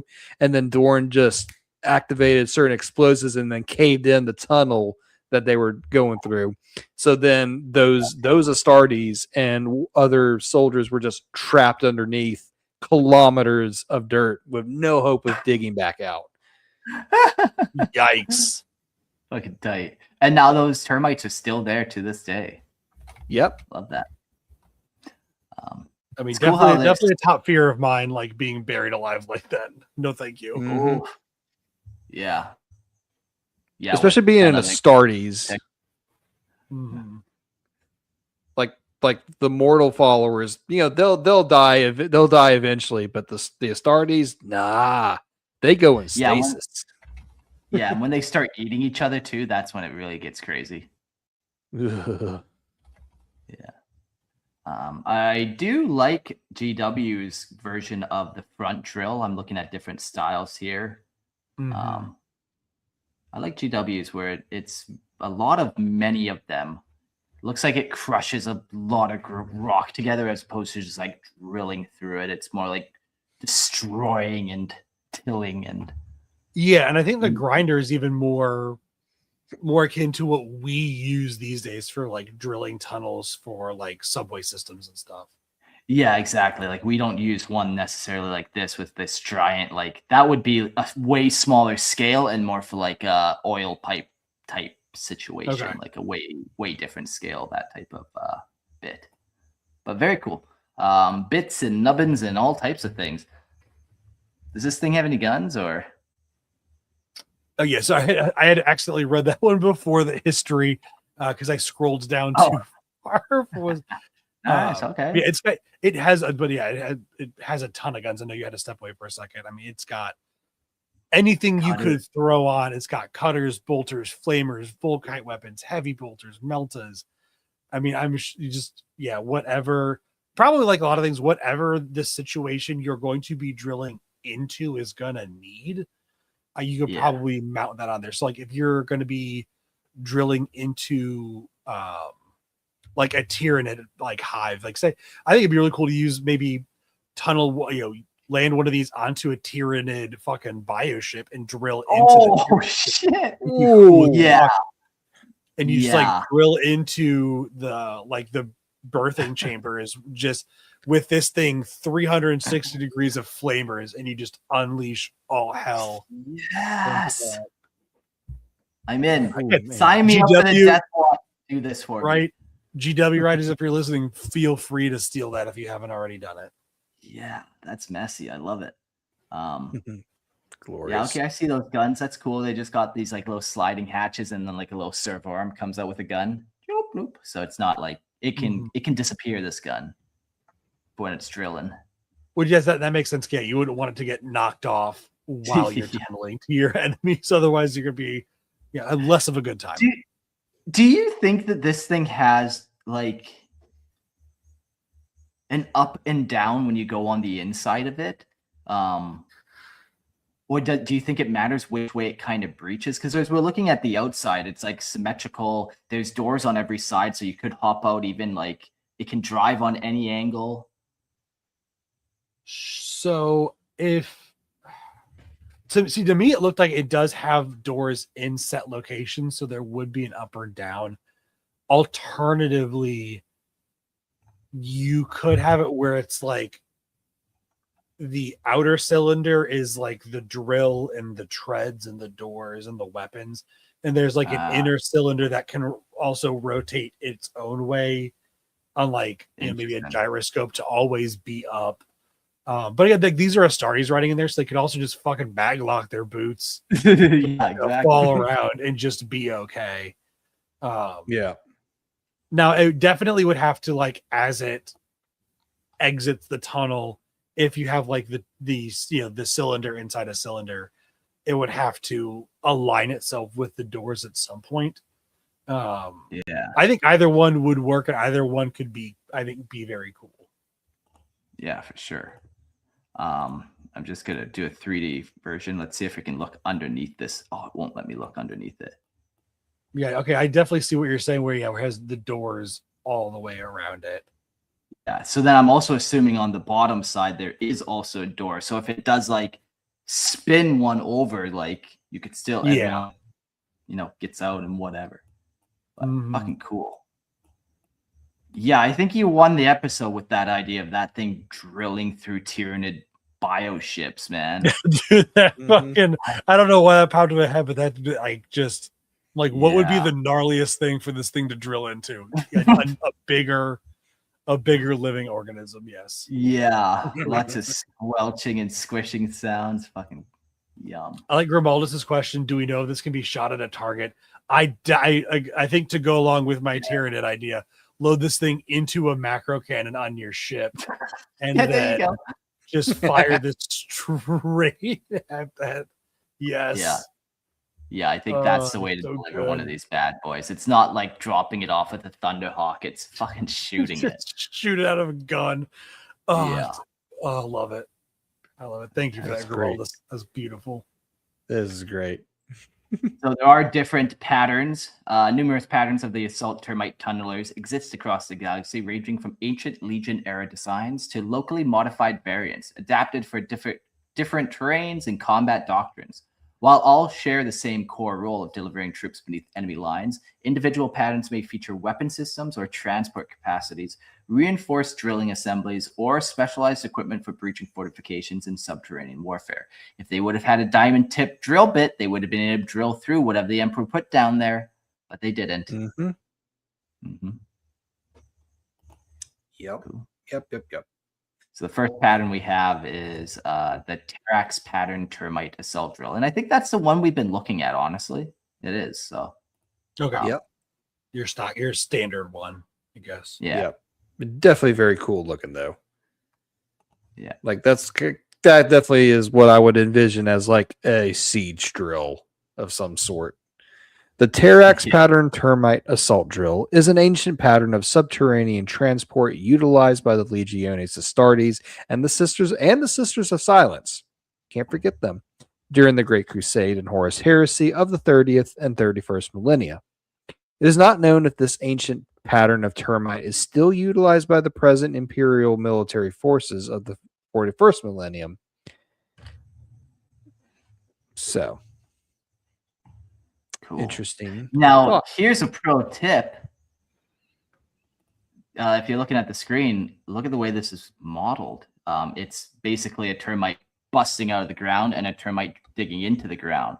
But I'm pretty sure that's just one termite that this guy cut in half, and now he's got two termites. Damn, that's good. Yep. I absolutely is what Crafty son of a bitch. Might Get steal two for the that. price of one. You won, good sir. That's cool. And I guess this gives us another kind of like, if you can't really visualize in your head, or like the angle of it coming out, like all 5 of those doors would definitely be usable depending on how much of an angle you're really popping out. Like if you're dribbling through a wall sideways, that wouldn't be the best. And you're then I feel like you're coming out sideways almost. Like, so I think almost up and down might be like like a pop can, as opposed to like putting the pop can on its side, if that makes sense. Like it's a vertical, vertical up and down inside, and not like, yeah. So if you have like a soda can and it's sitting, with the top up like it would normally be sitting, that's the up and down for when the Astartes are in there. Is what you're talking about. Yeah. Okay. So then when this thing's driving on its side, I think the people on the inside are technically like sitting on their back type thing on the chair. So then when it busts through the ground, then you would be sitting, you'd kind of then just jump out the side doors. You'd be kind of like in the right position. Okay. Yeah, I could see that. I could definitely see that. If anyone's built any of these, I'd be very curious to know if there's an interior, because I know sometimes GW does like actually That's put in true. chairs and all Yeah. that. So very interesting. Yeah. So the next pattern we have is the IO pattern termite. The IO pattern termite is a utilitarian multi-purpose model that can transport a dozen persons over long distances with relative comfort and safety. It has a cruising speed of 10 kilometers per hour and a maximum speed of 30, which I guess for drilling underground does seem a Not bad. pretty good clip. Yeah, when you're having to dig through rock. I mean, depending on what you're digging through, I guess, if you're attacking a Death Guard world. But I wonder if this would be what like command would travel in, maybe because it calls out that comfort. Maybe if this is what, like, I don't know, if it was used by the guard, a commissar, or higher ranking military officials would travel in. And like, Yeah. I guess too, this like, let's say you have like a forge world or whatever that's kind of underground with a bunch of tunnels. Like this would almost just become Okay. your standard vehicle. Like it doesn't need to be drilling to be useful in that environment because now you have a vehicle that's cut exactly for the size of tunnel you need. And if there's a collapse, it can kind of just carry on through it, fire that thing up. So yeah, maybe it is kind of like this variant is more of that like not active drilling, but more of like it can. Yeah, maybe it had, less weapons, but like you said, less weapons, it holds more people. So you remove some of that internal power systems for the weapons to make room for more dudes, more people that's going to be, cruising 10 kilometers per hour with through the dirt. Jeez. Very cool.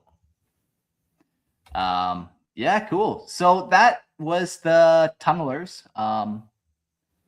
It would be cool to see some more tunnelers in 40K, and it'd be cool to see an actual water navy. Those are two areas that we don't really get, but are just like such a different style of warfare. It's like almost 3-dimensional, like space almost, And we know that there are, enemies that do use that too. Like there are like tyrannids that exist in the water that have like aquatic forms too, so they would need something like that. And like you have oil platforms, Promethean platforms that are getting attacked by like these weird underwater fucking Xenos creatures. You got to be able to deal with them somehow. Yeah, we know like in some of like the books that the guard do have boats.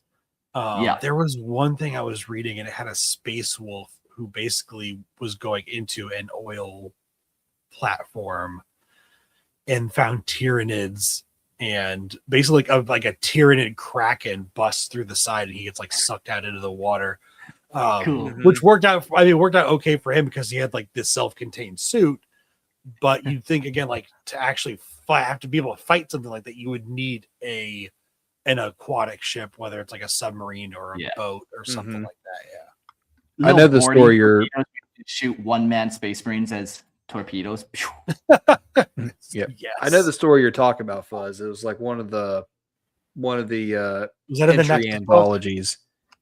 Was that in the Nexus anthology? Yes. Yeah. That was where I remember reading it. Yeah. Cool. Yeah, like it definitely exists. Like to see more. So our next little section of the episode to close it out and close out all these rare and retired vehicles we're going to do lore only ones where these exist as only scattered fragments of lore mentioned briefly in novels, rule books, or background texts without ever receiving an official model or complete rule set. As a result, they remain obscure curiosities of a setting, known more through passing references and detailed depictions. And I think there's only 2 of them that even have pictures. So we'll read through these real quick. Like, I think the point you want to take away as we read through all of these is Space Marines have really refined the art of war over 10,000 years. It's like, okay, you look at the Rhino, it might not look like the best tank, but that thing is reliable. It's tested. The regular guy can pick it up. Its machine spirit might fix it itself. All these are just kind of like that furthering. Does this work? No, it doesn't. Let's get rid of this vehicle. Get a better one. The first one we'll do is the Mauler tank.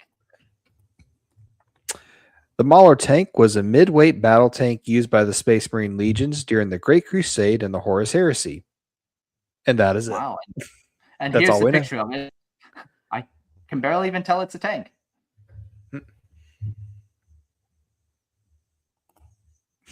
Maybe it's just like 5 orcs lined up. I'm a tank, I'm a tank, I'm a tank, I'm a tank.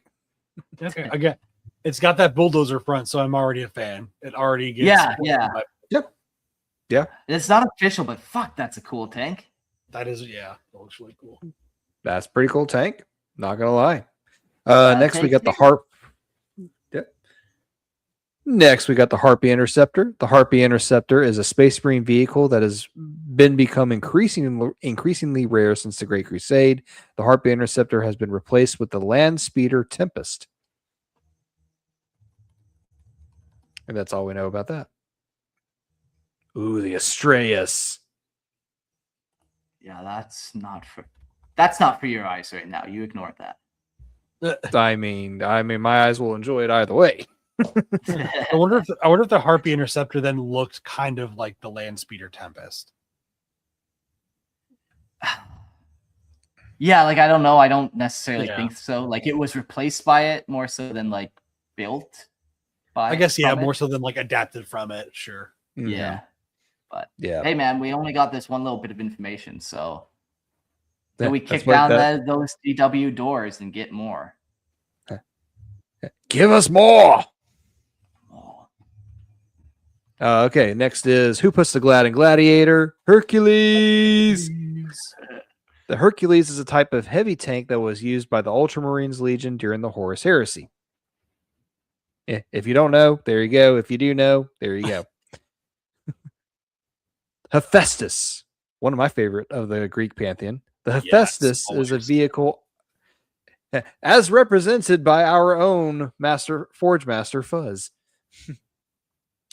The Hephaestus is a vehicle operated by the Space Marine Legions. Component technologies of the Hephaestus's STC pattern were one of those used by Rabute Gilliman and Ferrus Manus in concert with the Magos of the Mechanicum's Tempestoris sect to assemble the Sikaran battle tank.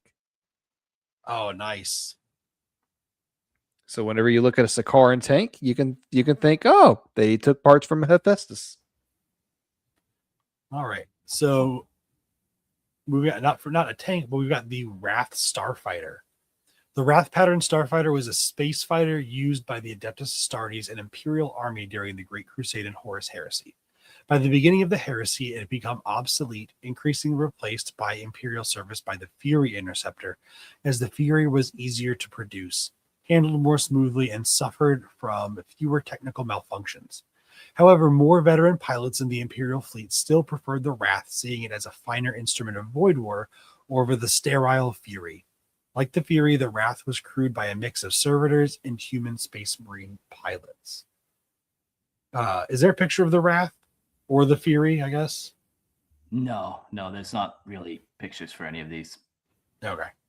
Because I know there is an Astartes void, like Starfighter ship that exists, but I forget what it's called. I think you're thinking like the Fury Interceptor, maybe. Yeah, that's what it says. It was replaced by was the Fury Interceptor.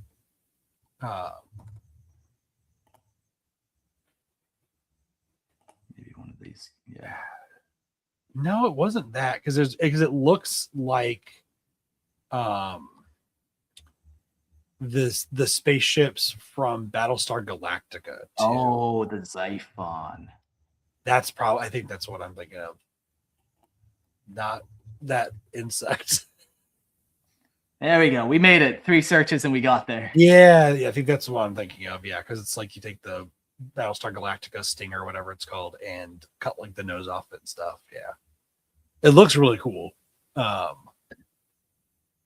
anyway, so moving on, we also have the Stormcrow. The Stormcrow is a type of swept-wing gunship used by the Legiones Astartes during the Horus Heresy. What the hell is swept wing? Where it has those mind. forward sweeping wings. Or actually, no, Okay. no, the swept wing is where it sweeps back. I always think of, because I just think of that as normal. I think of the swept wings where they come towards the front. Yeah. Maybe it's like a reverse swept wing then technically. Yeah. Cool. Huh. Anyway, I guess and then the last one is the after the Stormcrow is the Lightning Crow. The Lightning Crow was a type of strike fighter used during the Great Crusade and Horus Heresy by the Iron Warriors and Blood Angels. Armed with missiles and las cannons, the Lightning Crow was capable of both atmospheric and space operations. Cool. We'll carry through the Storm Strike. The Storm Strike gunship was a turbined aircraft that was used by Space Marine Legions during the Horus Heresy. Then we got the Hawkwing. Man, they really went all out with these birds. They were running out of names by the end of them. It's good that we got cool ones like Thunderhawk, Stormhawk. We got some cool ones. Not the Hawkwing. An assault and transport aircraft used by the Legiones Astartes. A civilian pattern for the Hawkwing was also used on Terra. Then we got the Stormhawk. And the Stormhawk was a type of assault gunship used by the Legiones Astartes during the Great Crusade. Stormhawks were deployed by the Thousand Suns during the pacification of the Arc Reach cluster. And then we have the Orgus Flyer. This one's kind of fun and old school weird. Really doesn't fit the Astartes vibe at all, but the Orgus Flyer was an Imperial anti-grav vehicle used by the Legiones Astartes during the Great Crusade. It has a las cannon and a missile launcher as standard. So this did have a model at one point. And maybe even rules.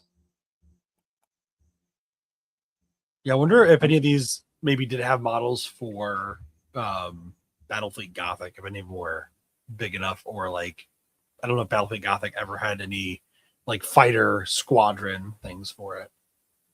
Yeah. Yeah, I don't think many of them. I think these are all just like so obscure. Next one. What do we got here? We got the Apis. The Apis was a type of bomber used by the Legiones Astartes during the Great Crusade. Apis bombers were developed by the Thousand Sons during the pacification of the Arc Reach cluster.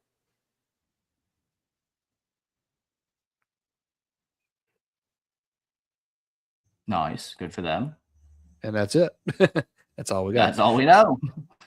Yeah. Next is the Lotus. The Lotus was a type of atmospheric fighter used by the Legiones Astartes during the Great Crusade. Lotus fighters are deployed by the Thousand Sons during the pacification of the Arc Reach cluster. There you go. And I swear if this next one is from the Thousand Sons, I will. The Corsair. The Corsair bomber was a type of space bomber aircraft used by the Legiones Astartes during the Great Crusade and Horus Heresy, frequently serving alongside the Wrath starfighter. The Corsair was a vulture-winged gunship armed with missiles and las cannons. Presumably, it was replaced by the Stormhawk in Imperial service. Sorry, Starhawk. Nice. I like it when a random ship with one line of lore references a random ship with only 2 words of lore. That's always perfect for me. Right. Perfect. Yeah. Yeah. It gives the setting a sense of fullness. Like there's more than just what we're being presented with the models and whatnot. Yeah. Right. It always reminds me of the when you did the inquisitorial groups, that there's 2 of them where it's like this inquisitorial group is like exists to like keep tracks of this one, and this one exists to like outsmart the other one. And like that was it. So, Yeah. it was like the Ordo Cronus and the Ordo something else, and they just like fucking kept tabs on each other. That was it. That's so funny. Well, somebody has to do it. Right? Might as well be us. Yeah. Who better to watch the Watchmen than other Watchmen? I suppose. And then we got the Castellan bomber, which was a class of heavy bomber used by the Legiones Astartes. Say it with me, everybody. During the Great Crusade and Horus Heresy. During the Great Crusade and Horus Heresy. Good job, gold star for both of you. Right. The Castellan bomber was immense in size and had a telltale engine sound. It carried explosions and was armed with heavy bolters. Toy. Yeah, it looks like there is a. This, I guess, there is a different bomber that they do have pictures of. It's called the Marauder bomber. I don't know, but it's an Imperial Navy one, not an Astartes one. Yeah, very calm. Not rare and retired, that one at all. Yeah. So after that, we've got the Deathbird. The Deathbird Interceptor was a class of fighter used by the Legiones Astartes during the drumroll Great Crusade and Horus Heresy. They were destroyed. Man, this is how they killed all those Xenos, eh? They're just like Right. pumping out different craft, every different Xenos. So like, how do we kill this one really fucking good? It almost like it does almost work though, as we have the ones that are described as like, you know, the most refined version, and they have all these different iterations. So like, you know, the Mechanicum cast this wide net of either just using different STCs or developing different ones, and then figuring out what works and eventually just moving towards the most efficient to produce and efficient to use. That makes sense. At one point, they even just like dropped aesthetic. Like, you know what? Fuck aerodynamics and aesthetic. Make it look like a brick and that on another gun. And you know, that pattern stuck. Yeah. Hey, if it works. If it works. Yeah. If it ain't broke, don't fix it. Next, we've got the Pythos scout plane. The Pythos scout plane was a type of scout aircraft used by the Legion of Astartes during the Great Crusade. They were used by the Dark Angels on Moosepal. I wonder if that was like specific, like maybe like, referenced in one Dark Angels book for the, Heresy series. Yeah. But I found it. Right. I know it's out there. After that, we've got the Sword Strike. The Sword Strike Interceptor was a type of fighter craft used by the Astartes during the Crusade and the Heresy. Described as having knife blade silhouettes, the Sword Strikes were deployed by the Dark Angels during their declaration of martial law on Macragge. Cool. So yeah, I think that was probably something that was mentioned, in one book by one author. Yeah. I wonder if this has. Okay. It is a very specific reference to it being used. So yeah, very specific reference. And I know the Dark Angels had their own unique aircraft that they have even in 40K, like the Dark Talon and the Nephilim jet fighter, I think they're called. Okay. So yeah, maybe they was tied to that, but no, those seem to be very different. Just a one-off. We got the Mantolith up next. The Mantolith was a large assault drill used to deliver troops in subterranean assaults during the Great Crusade and Horus Heresy. These vehicles were large enough to allow for teleportation chambers, allowing them to deliver troops to its target without breaching the surface. Oh, fucking cool. Without breaching the surface. Several Mantoliths were used by the Sons of Horus during the assault on the Saturnine Gate in the Siege of Terra. Okay, so yeah, so this works tunneling down. Cool. And then instead of like busting up, you then teleport up. So you don't have as much like concrete or barriers, or like you can't teleport through a force field. So you tunnel under that force field, I guess, so that you can teleport up. Yeah. Because I feel like, the force fields in 40K, again, like they're like domes. They don't like cut through the earth to encircle it. Yeah. That's cool though. Yeah. Like I like that teleportation bit for it. That's nice. Yeah, that seems very sounds like old Peter Turbo needed a few more of these, so like his guys would not be, entombed, buried alive. Yeah, this seems like an Ordinatus machine, though. Like with the level of technology involved in that, like to have a mobile teleportarium seems like some grand undertaking. Yeah, this seems like some Inquisition or Death Guard stuff that they would use. Or not Death Guard, Death Watch. Yeah. Cool. And the final one that we'll talk about is the Plutonia. It's a Plutonia, hey. I don't know where that came from. I'm sorry. Man. Sometimes you just get possessed by another man. It's all good. We've been there. You had the spirit. Spirit. The Plutonia was a burrowing assault drill used to deliver troops in subterranean assaults during the Great Crusade and Horus Heresy. Unlike the larger Mantolith, the Plutonia lacked the internal teleportation chambers. During the Siege of Terra, several were used by the Sons of Horus for the attack underneath the Saturnine Gate. So these were the ones that were buried alive then. Yeah, sounds like it. Sucks to suck. Oh, cool. Well, fuck, we did it. Astartes Armoury, completo, finito. Firstborn, we did it all. We did armor, we did war gear, we did tanks, we did flyers, we did light vehicles, we did rare and retired vehicles. I am done with it now. Let's all go to bed and come back bright and fresh and well rested for Mortarion, where he can sap our fresh looking skin and turn us into rot. Yeah, we need the sleep for our immune systems to talk about Mortarion. Yeah. No, I'm definitely excited to get into it. The Astartes armories are fun. Like, it's just the perfect way to blow money, essentially, because you're like, I want that tank, I want that flyer. Why can't I have that as well? So I love that for me. Did you guys have a favorite one? I know we went through just infinite amount. Yeah. God, let me scroll back and look at some of these. Honestly, just like it doesn't even have to be from. just like even the generic Stormbird is just so cool looking. Like, Yeah.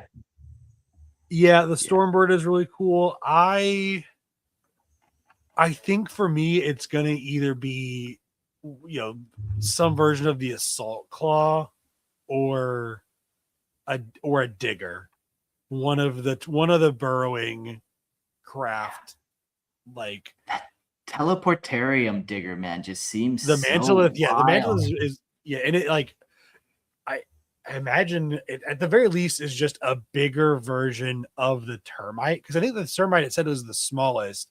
So then the Yeah. Plutona is going to be a little bit bigger than that, and the mantle is going to be even bigger than that. So, Yeah.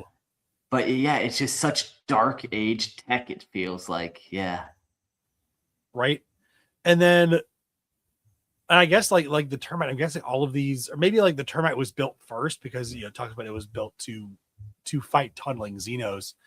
And then if these were then just built as bigger versions of it after the fact, and that's how they got used. Yeah. Yeah. Built even just for like assaulting Terra, maybe even. Possible too. Yeah, so I think that'd be me. Yeah. Definitely the subterranean transports, or the assault claws, because you get this idea of sinking those talons into a ship, plasma Yeah. cutting your way through. Yeah, it's just so aggressive. I like it. Yeah, for sure. Very cool. Well, if you want to buy any of these models, go to Merlin Miniatures. Use promo code Lorehammer, or I know there's links in the description below or something like that.